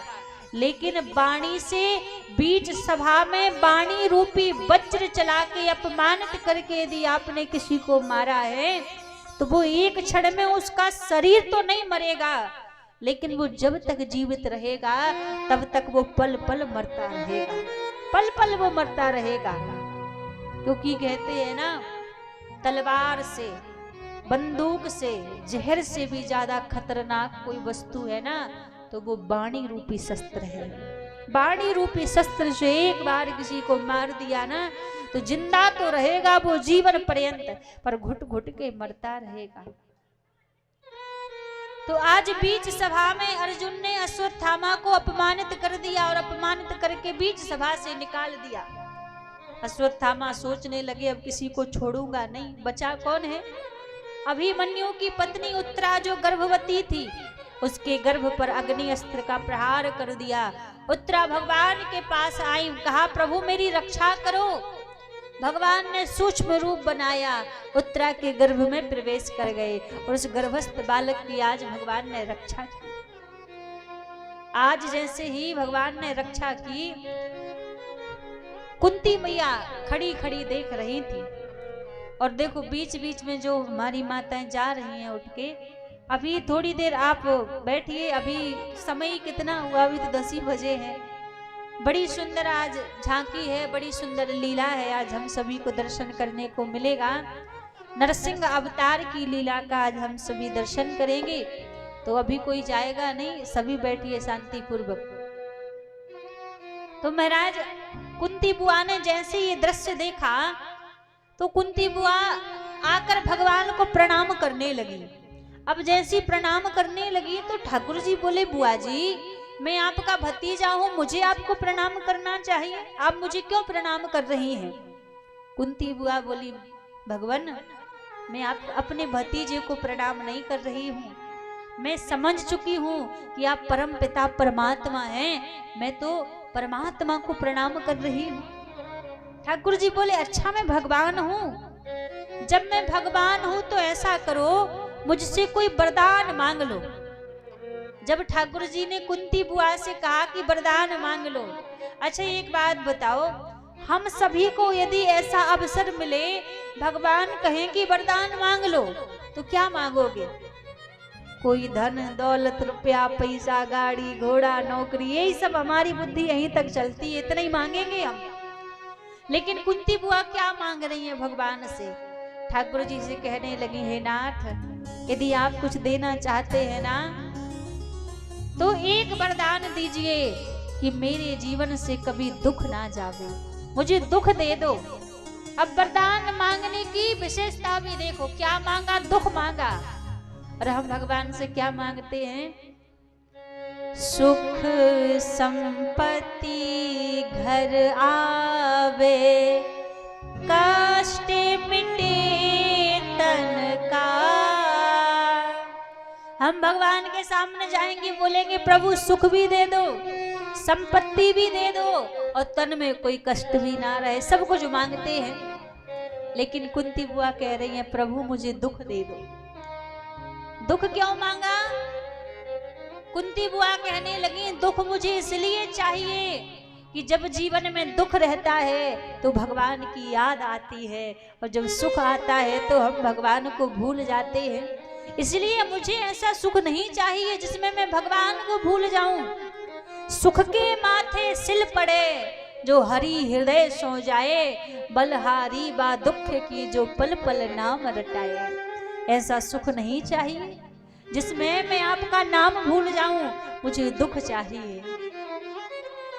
लेकिन भगवान अपने भक्तों को कभी दुख नहीं देते। हम सभी को लगता जरूर है कि जीवन में दुख है, लेकिन भगवान दुख नहीं देते। जो दुख हमें मिलता है वो हमारे प्रारब्ध से मिलता है। प्रारब्ध में हमने जो अच्छे बुरे कर्म किए हैं उनका ही फल दुख के रूप में मिलता है, भगवान दुख नहीं देते। कुंती बुआ को भगवान ने दुख नहीं दिया। जो मोह का बंधन था आज उस मोह के बंधन को तोड़ दिया। कृपा की भगवान ने कुंती बुआ के ऊपर, फिर जाकर भीष्म पितामह के ऊपर भगवान ने कृपा की और आज हस्तिनापुर से प्रभु द्वारिकापुरी चले गए। लेकिन जिस बालक की भगवान ने गर्भ में रक्षा की थी उस बालक का जन्म हुआ और उसी बालक का नाम परीक्षित पड़ा। परीक्षित जी महाराज थोड़े बड़े हुए, सारा राजपाट पांडवों ने परीक्षित को सौंप दिया और वन में जाकर भ्रमण करने लगे, भजन करने लगे। एक दिन राजा परीक्षित का राज चल रहा था तो जंगल में भ्रमण करने के लिए गए। जब जंगल में भ्रमण करने के लिए गए तो जाकर क्या देखा, एक भयंकर काला काला सा व्यक्ति एक बैल को मार रहा है, जिस बैल के 3 पैर टूटे हुए हैं, एक पैर के बल पर वो बैल खड़ा है और वहीं एक गाय खड़ी खड़ी रो रही है। जब ये दृश्य राजा परीक्षित ने देखा तो कहा, तुम कौन हो और मेरे राज्य में तुम गाय के ऊपर अत्याचार कर रहे हो? ये जो काला सा व्यक्ति था ये कोई और नहीं, एक कलयुग था। और जो गाय खड़ी खड़ी रो रही है वो पृथ्वी मैया है, और जो बैल खड़ा खड़ा रो रहा है जिसके 3 पैर टूटे हुए हैं वो धर्म है। इस कलयुग में धर्म के 3 पैर टूट चुके हैं, एक पैर के बल पर टिका है। धर्म के 4 चरण हैं, तप, दया, पवित्रता और दान। लेकिन कलिकाल में तप, दया और पवित्रता ये 3 पैर धर्म के टूट चुके हैं, केवल दान के बल पर धर्म टिका है। परीक्षित को जैसे देखा, कलयुग ने जाकर चरणों में गिर गया, बोले क्षमा कर दो, अपराध हो गया। राजा परीक्षित ने क्षमा कर दिया। कलयुग कहने लगा, कुछ स्थान दे दो रहने के लिए। तो राजा परीक्षित ने कलयुग को रहने के लिए 4 स्थान दिए। धूत, पानम, स्त्री, सूनहा, 4 स्थान। कलयुग इस संसार में केवल 4 स्थान पर ही रहता है, 5वीं जगह पर कलयुग नहीं है। और 4 स्थान कौन कौन से दिए?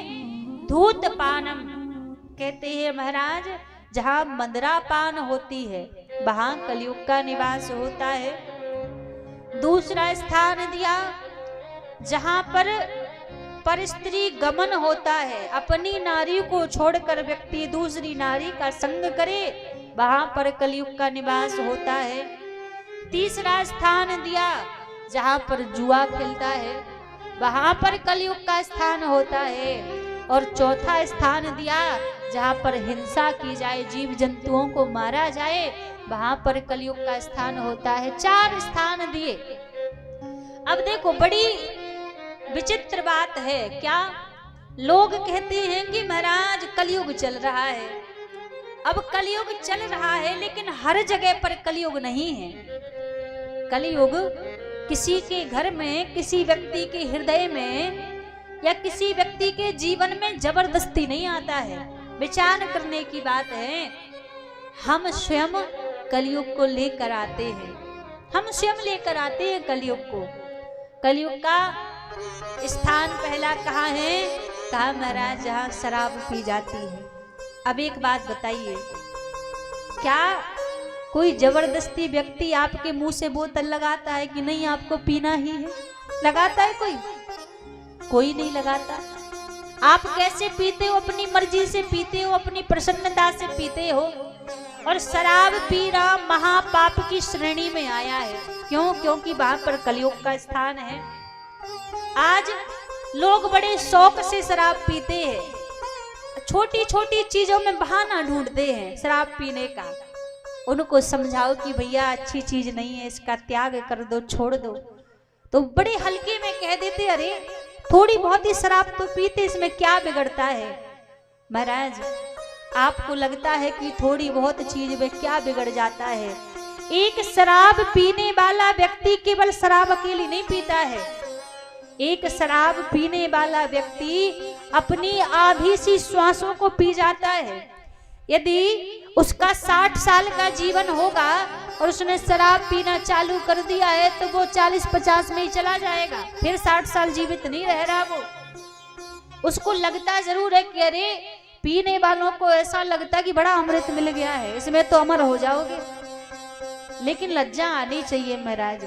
शराब पीने वाला व्यक्ति अपनी आधी सी श्वासों को पी जाता है, अपनी पत्नी के सपनों को पी जाता है, बच्चों के भविष्य को पी जाता है, माता पिता की उम्मीदों को पी जाता है, और बड़े हल्के में कहता है कि मैं तो शराब अकेला पी रहा हूँ। विचार करो, एक शराबी व्यक्ति के बच्चे का क्या भविष्य होगा, एक शराबी व्यक्ति की पत्नी क्या सपने सजाएगी, एक शराबी व्यक्ति के माता पिता क्या उम्मीद लगाएंगे। जिसको खुद के जीवन की सुध नहीं है वो क्या अपने बच्चों का भविष्य बनाएगा, क्या पत्नी के सपने पूरा करेगा। महाराज लगता जरूर है लोगों को छोटी सी चीज है। और एक बात कहें, लोग कहते हैं ना कि हमने तो संगति में पी लिया, यार दोस्त बैठे थे इसलिए थोड़ी सी पी ली। पर एक बात हम कहें, जो व्यक्ति आज आपको अपने पास बिठाकर शराब पिला रहा है वो वास्तव में आपका मित्र नहीं हो सकता।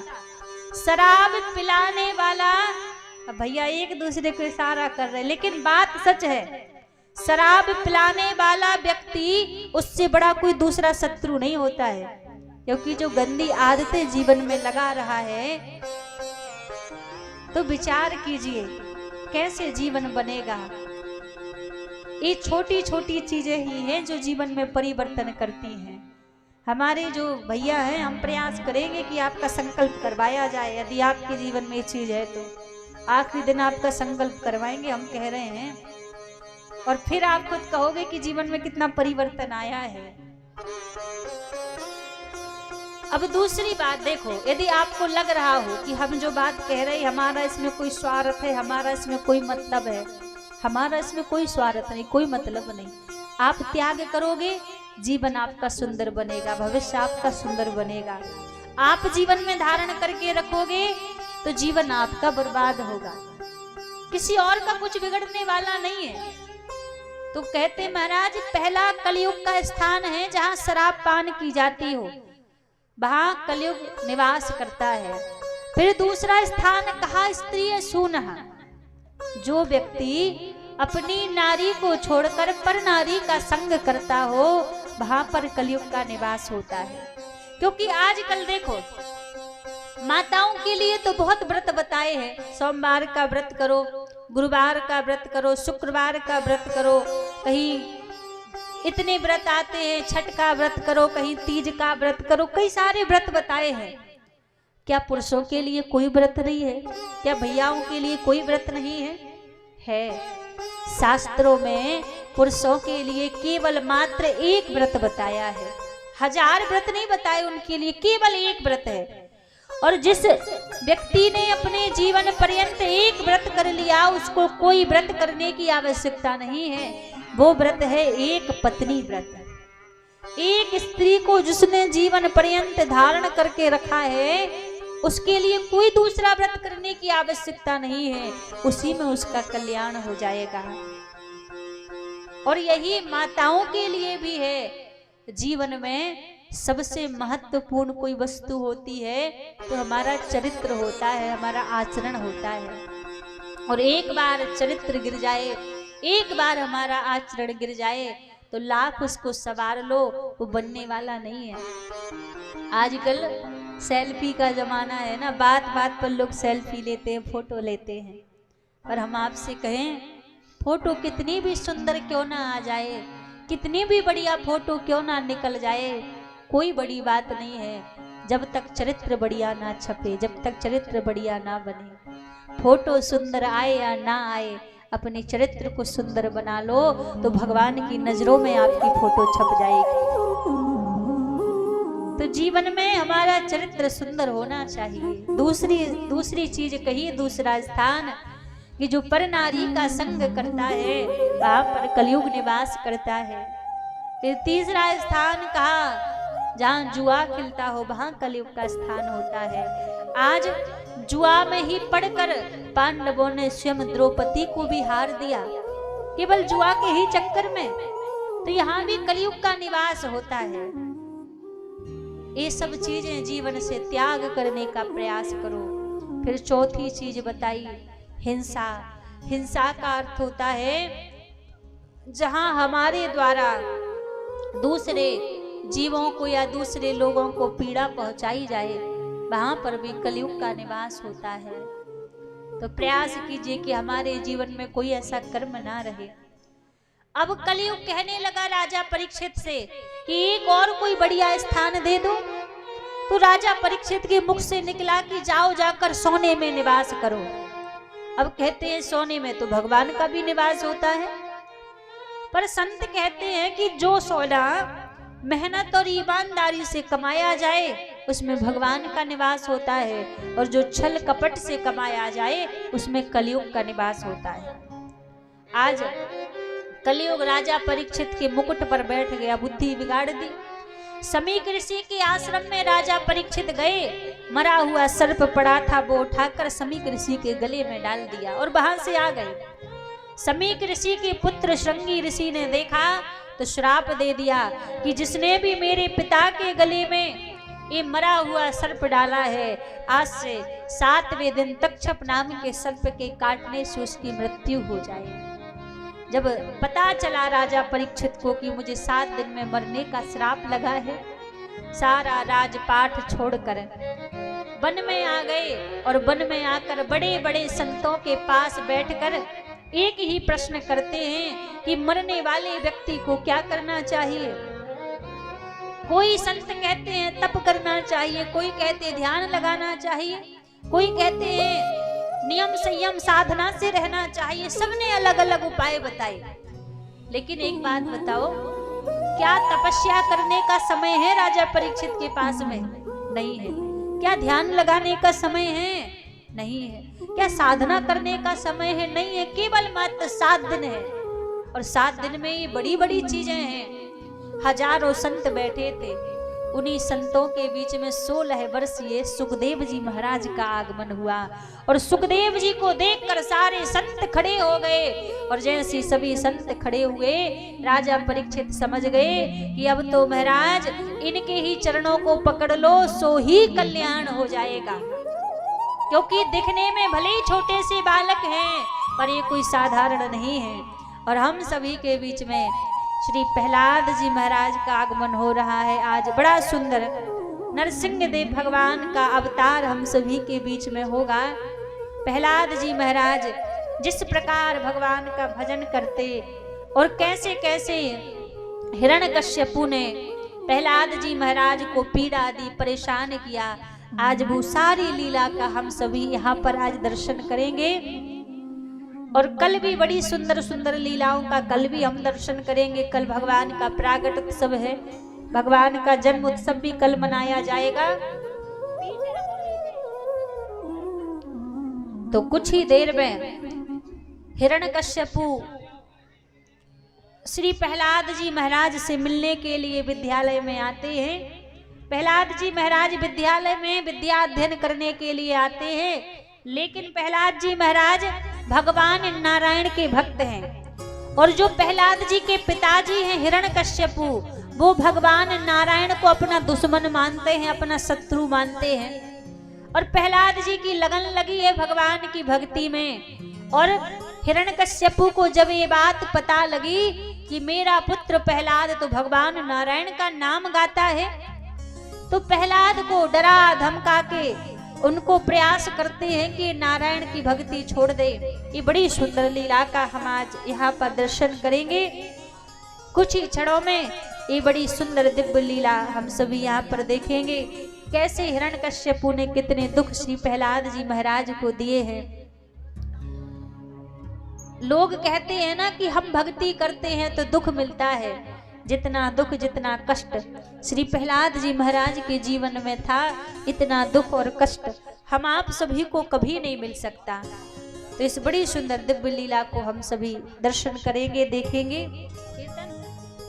ओ भज नारायण भज नारायण भज नारायण भज नारायण भज नारायण भज नारायण भज नारायण भज नारायण भज नारायण का नाम रे, भज नारायण का नाम रे, भज नारायण का नाम रे, भज नारायण का नाम रे। ओ नारायण के नाम बिना नहीं आवे कोई काम। भज नारायण भज नारायण भज नारायण भज नारायण हरि नारायण हरि नारायण हरि नारायण हरि नारायण हरि नारायण हरि नारायण हरि नारायण हरि नारायण। भज नारायण का नाम रे, भज नारायण का नाम रे। भज नारायण का नाम रे, भज नारायण का नाम रे, भज नारायण का नाम रे, भज नारायण का नाम रे। नारायण के नाम बिना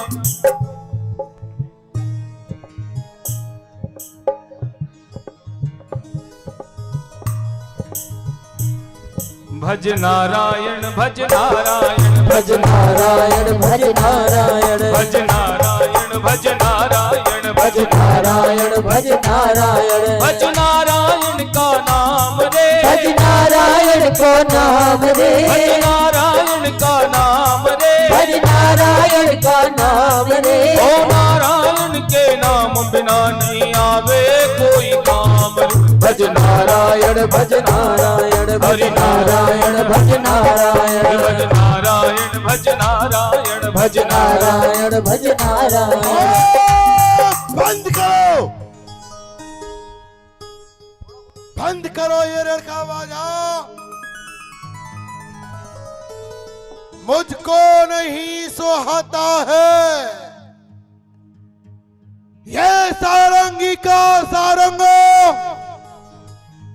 हमारे मन को मृदंग बनाता है।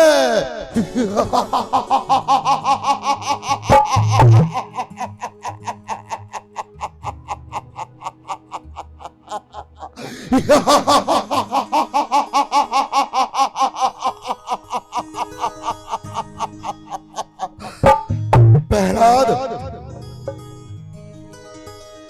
ये हम जान सकते हैं बेटा, तुम ये किसका नाम लिया करते हो? भगवान का। वाह,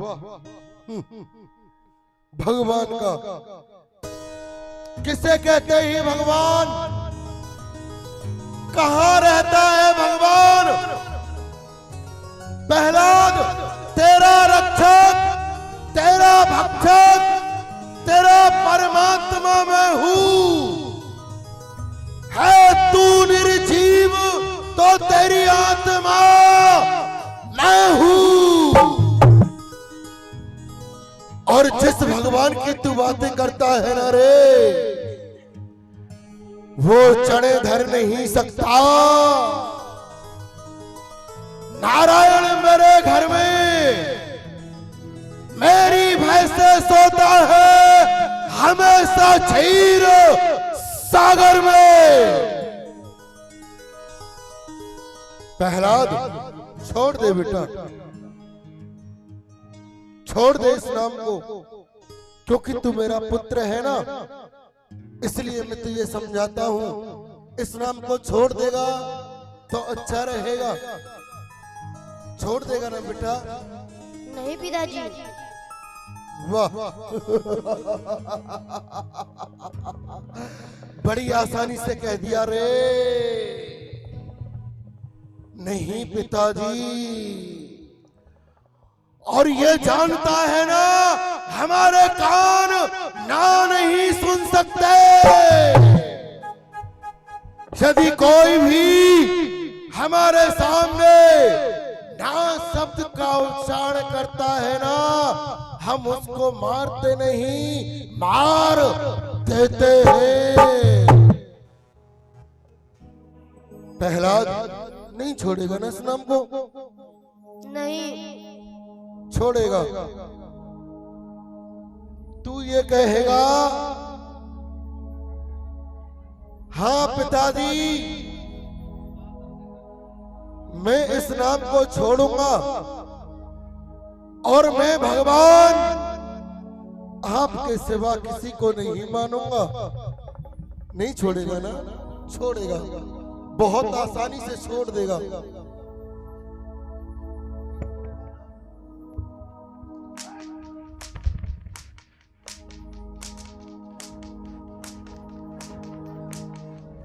बोल प्रहलाद जी महाराज की, प्रहलाद जी महाराज की, प्रहलाद जी महाराज की।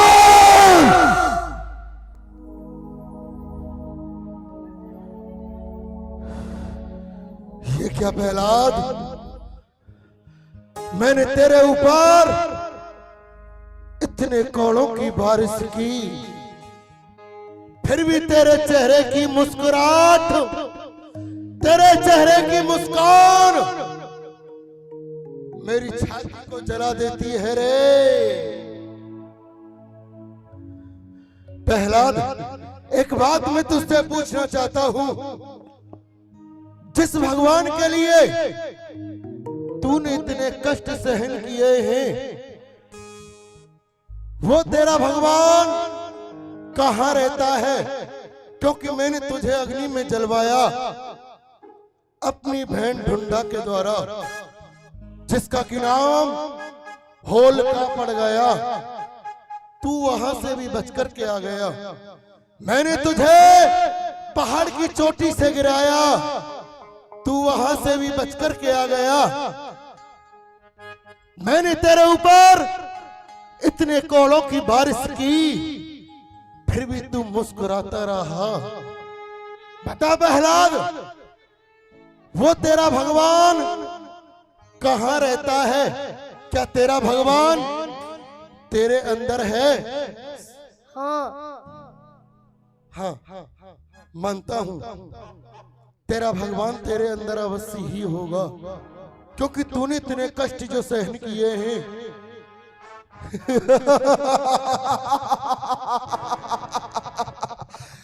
बता प्रहलाद, तेरा भगवान मेरे अंदर भी है क्या?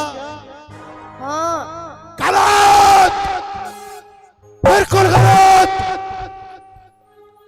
तेरा भगवान मेरे अंदर नहीं हो सकता, क्योंकि मेरे अंदर वो क्रोधित अग्नि है। यदि तेरा भगवान होता तो जलकर राख बन गया होता रे। प्रहलाद, देखता है ना, ये खम्मा तेरे लिए अग्नि से लाल करा दिया गया है। बता, तेरा भगवान इस खम्भे में भी है? बड़ी आसानी से कह देता है हाँ, और कहते हैं जहां भक्त की हाँ और भगवान आएगा वहां। यदि तेरा विश्वास इस खम्भे के अंदर भगवान को मान लेता है, तो तुझे बाद में पहले तेरे भगवान को देख लेता हूं मैं। कैसा लगता है वो तेरा भगवान?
छोड़ दे मुझे, और वैसे भी तू मुझे मार भी नहीं सकता है। क्यों? क्योंकि मैं पिता में ब्रह्मा का वरदानी हूं, और ऐसा कहा करते हैं तप बल शेष धरे में ही भारा, तप बल ब्रह्मा सृष्टि रचे अपारा। तपस्या की बल से ये शेष नाग पृथ्वी को अपने फन के ऊपर धारण कर लेता है। तपस्या की बल से वो पिता में ब्रह्मा सृष्टि को रच देता है। तो मैंने भी तपस्या की थी, और मैं तुझे बताता हूं मेरे वरदान क्या क्या थे। देख, मेरा वरदान गिनते जाना। 12 महीने ना मरू, ना मरू दिन रैन, ये वरदान मुझे मिला था, मैं गया था बरलैन। सबसे पहला वरदान, मेरी मृत्यु ब्रह्मा के बनाए हुए 12 महीनों में से किसी महीने में नहीं हो सकती है, तो ये कौन सा महीना बना दिया है तूने? तो देख, ये तुम्हारे लिए अलग से 13वां महीना बनाया गया है, जिसे अधिक मास कहा गया है। क्या कहा?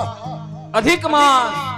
ये तूने मेरे लिए 13वां महीना बना दिया, फिर भी तू मुझे नहीं मार सकता, क्योंकि मेरी मृत्यु ना दिन में हो सकती है ना रात्रि में। तो ले देख, ना ही रात्रि है और ना ही दिन है, ये दोनों संध्या का मिलन है।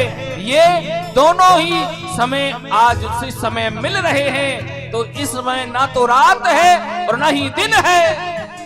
फिर भी तुम मुझे नहीं मार पाएगा, क्योंकि मेरी मृत्यु ना जमीन पर होगी ना आसमान में। हे हिरण्याकश्यप, बड़े ध्यान से देख, न तू जमीन पे है और न ही आसमान पे, तू मेरी जंगाओं पे पड़ा हुआ है। हाँ, मैं तेरी जंगाओं पर हूँ, फिर भी तू मुझे नहीं मार सकता, क्योंकि मेरी मृत्यु ना घर के अंदर होगी ना घर के बाहर। ना ही तू घर के अंदर है और ना ही घर के बाहर, तू घर के और अंदर और तो बाहर के बीच में चौखट पर बैठा हुआ है। एक सबसे बड़ा वरदान मेरा यह है, मेरी मृत्यु ना किसी नर से होगी ना सिंह से। तो ध्यान से देख हिरण्याकश्यप, न ही मैं नर हूँ न ही सिंह हूँ, मैं नरसिंह हूँ। क्या कहा? तू नरसिंह है, फिर भी तू मुझे नहीं मार सकता, क्योंकि ना मेरी मृत्यु किसी अस्त्र से होगी ना शस्त्र से, तो तू किससे मारेगा? तो देख, नहीं मेरे हाथ में कुछ अस्त्र है ना ही कुछ शस्त्र है, मैं तुझे अपने इन नाखूनों से फाड़ कर मारूंगा। तो तूने मेरे सारे वरदान पूरे कर दिए। सुनो विष्णु, मुझे तुझ पर भी यकीन और मौत पर भी इतबार है। दोनों में से आके कोई तो मिले मुझे तो दोनों का इंतजार है। छोड़ दे, मार दे, छोड़ दे। नरसिंह भगवान की, नरसिंह भगवान की। हे नारायण हरि नारायण, नारायण हरि नारायण, हे नारायण हरि नारायण, नारायण हरि नारायण, ओ नारायण हरि नारायण, नारायण हरि नारायण, हे नारायण हरि नारायण, नारायण हरि नारायण, हे नारायण हरि नारायण, नारायण हरि नारायण, हे नारायण हरि नारायण।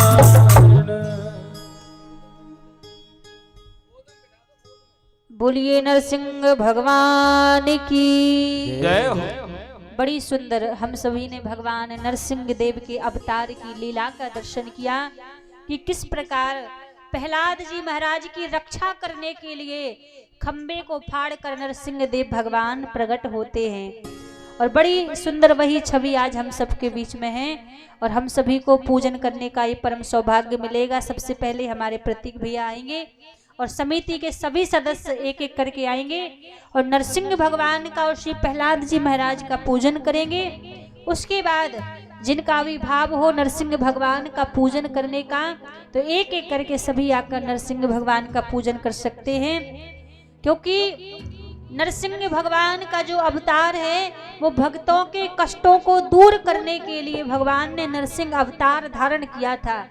तो जो भी जीवन में हमारे कष्ट है, जो भी जीवन में हमारे दुख हैं, नरसिंह भगवान का पूजन करने से वो सारे दुख कष्ट हमारे जीवन से मिट जाते हैं। तो हमारे दादाजी भैया जी लोग, माताएं बहनें, जिनका भी भाव हो तो एक एक करके सभी लोग आएंगे नरसिंह भगवान का पूजन करने के लिए, प्रहलाद जी महाराज का पूजन करने के लिए, और एक एक करके पूजन करके सभी अपने स्थान पर बैठते रहेंगे। और कल भी बड़ी सुंदर लीला का हम सभी दर्शन करेंगे। और कल भगवान ब्रजमंडल से चलकर हम सभी के बीच में यहाँ पर अवतार लेंगे। कल ठाकुर जी का प्रागट उत्सव हम सभी बड़े धूमधाम से मनाएंगे। सभी के लिए कल मंच के द्वारा बधाइयां लुटाई जाएंगी। तो सभी लोग कल समय का ध्यान रखते हुए अधिक से अधिक संख्या में पधारेंगे और भगवान के प्रागट उत्सव की कथा को हम सभी बड़े भाव से श्रवण करेंगे। तो एक एक करके सभी नरसिंह भगवान का पूजन करेंगे, प्रहलाद जी महाराज का पूजन करेंगे। बोली नरसिंह भगवान की जय। श्री बेला जी महाराज की जय। आज बड़ी सौभाग्य से आप हम सभी यह झांकी का दर्शन कर रहे हैं। सर्वप्रथम हमारे मुखिया जी ठाकुर जी का और श्री नरसिंह भगवान का पूजन करेंगे। इसके बाद सभी एक एक करके आकर के पूजन करेंगे। और मैं निवेदन करूं, हमारी जो माताएं जा रही हैं कोई भी जाएगा नहीं, सभी प्रसाद लेकर के जाएंगे। बस 5 मिनट में आरती होगी, उसके बाद सभी प्रसाद लेकर के ही जाएंगे, कोई भी बिना प्रसाद न जाए, क्योंकि भगवान की कथा में से बिना प्रसाद के नहीं जाया जाता। तो बस आरती होने वाली है, उसके बाद सभी प्रसाद लेकर के जाएं। जय जय श्री राधे। हो लगन तुमसे लगा बैठे, जो होगा देखा जाएगा। लगन तुमसे लगा बैठे, जो होगा देखा जाएगा। और हमारे प्रतीक शर्मा जी श्री नरसिंह देव भगवान जी का ये 251 रुपए से पूजन कर रहे हैं। एक बार जोरदार ताली बजाएं, सभी जोरदार ताली बजाएंगे। और अब जिनका भाव हो एक एक करके आप सभी देखिए। इसके बाद सभी आप हम सभी थोड़ी देर उत्सव का आनंद लेंगे। जिनका मन हो पूजन का वो एक एक करके शीघ्र शीघ्र आएंगे। तो सभी अपनी अपनी जगह खड़े हो जाएं। खड़े होकर के बस जिन्हें पूजन करना है वो पूजन करें, आप हम सभी आनंद लेंगे। सभी खड़े हो जाएं अपनी जगह, सभी खड़े हो जाएंगे। हाँ। और जो हमारे ये प्रहलाद जी बने हैं, हमारे मुखिया जी के ही सुपुत्र हैं।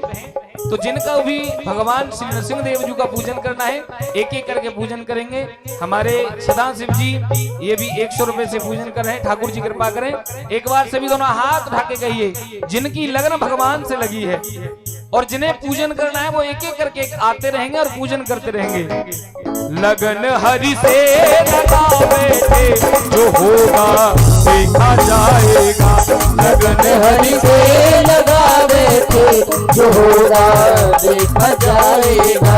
लगन हरि से लगा बैठे, जो होगा देखा जाएगा। लगन हरि से लगा बैठे, जो होगा देखा जाएगा। जो होगा देखा जाएगा, जो होगा सोचा जाएगा। जो होगा देखा जाएगा, जो होगा सोचा जाएगा। और किस किस ने प्रभु को अपना माना है, दोनों हाथ उठा कर कहिए। किस किस ने ठाकुर जी को अपना बनाया है? जिन्होंने अपना बनाया है दोनों हाथ उठा कर कहिए, तुम्हें अपना बना बैठे, तुम्हें अपना बना बैठे, जो होगा देखा जाएगा। तुम्हें अपना बना बैठे, जो होगा देखा जाएगा। और हमारे भैया जी के द्वारा 200 रुपए भगवान के चरणों में अर्पण हुए। एक बार जोरदार ताली बजाएं। बोले भक्तवत्सल भगवान की जय हो। श्री नरसिंह देव भगवान की। दोनों हाथ उठा करके, जिन्हें ठाकुर जी को अपना बनाया है दोनों हाथ उठा कर कहिए, तुम्हें अपना बना बैठे, तुम्हें अपना बना बैठे, जो होगा देखा जाएगा। लगन तुमसे लगा बैठे, जो होगा देखा जाएगा। जो होगा देखा जाएगा, जो होगा सोचा जाएगा। जो होगा देखा जाएगा, जो होगा सोचा जाएगा। और जो हमारी माताएं बहनें भी पूजन करना चाहें तो एक एक करके आप आकर पूजन करते रहेंगे। जो भी माताएं बहनें जिनको भी आना है, जिनका भी भाव है, तो पूजन भी करते रहेंगे और उत्सव का आनंद भी लेते रहेंगे। जिनको भी आना है तो जल्दी जल्दी हमारी माताएं बहनें सभी आ सकती हैं जिनका भाव है। और देखिए कोई भी शर्माए नहीं, क्योंकि जो आप यहाँ दान दे रहे हैं वो सब जाकर के वृंदावन में ठाकुर जी की सेवा में लगना है। तो जो भी आपका ये दान है एक भी पैसा व्यर्थ नहीं जाएगा। कहा गया है तुलसी पंछिन के पिए घटे न सरता नीर, और दान दिए धनढ़ा घटे जो सहाय रघुवीर। जब ठाकुर जी की कृपा होती है तो दान देने में कभी कमी नहीं आती। दोनों हाथ उठा करके कहिए सभी मस्ती में झूमते हुए, तुम्हें अपना बना बैठे, तुम्हें अपना बैठे, जो होगा देखा जाएगा, लगन हरि से लगा बैठे, जो होगा देखा जाएगा।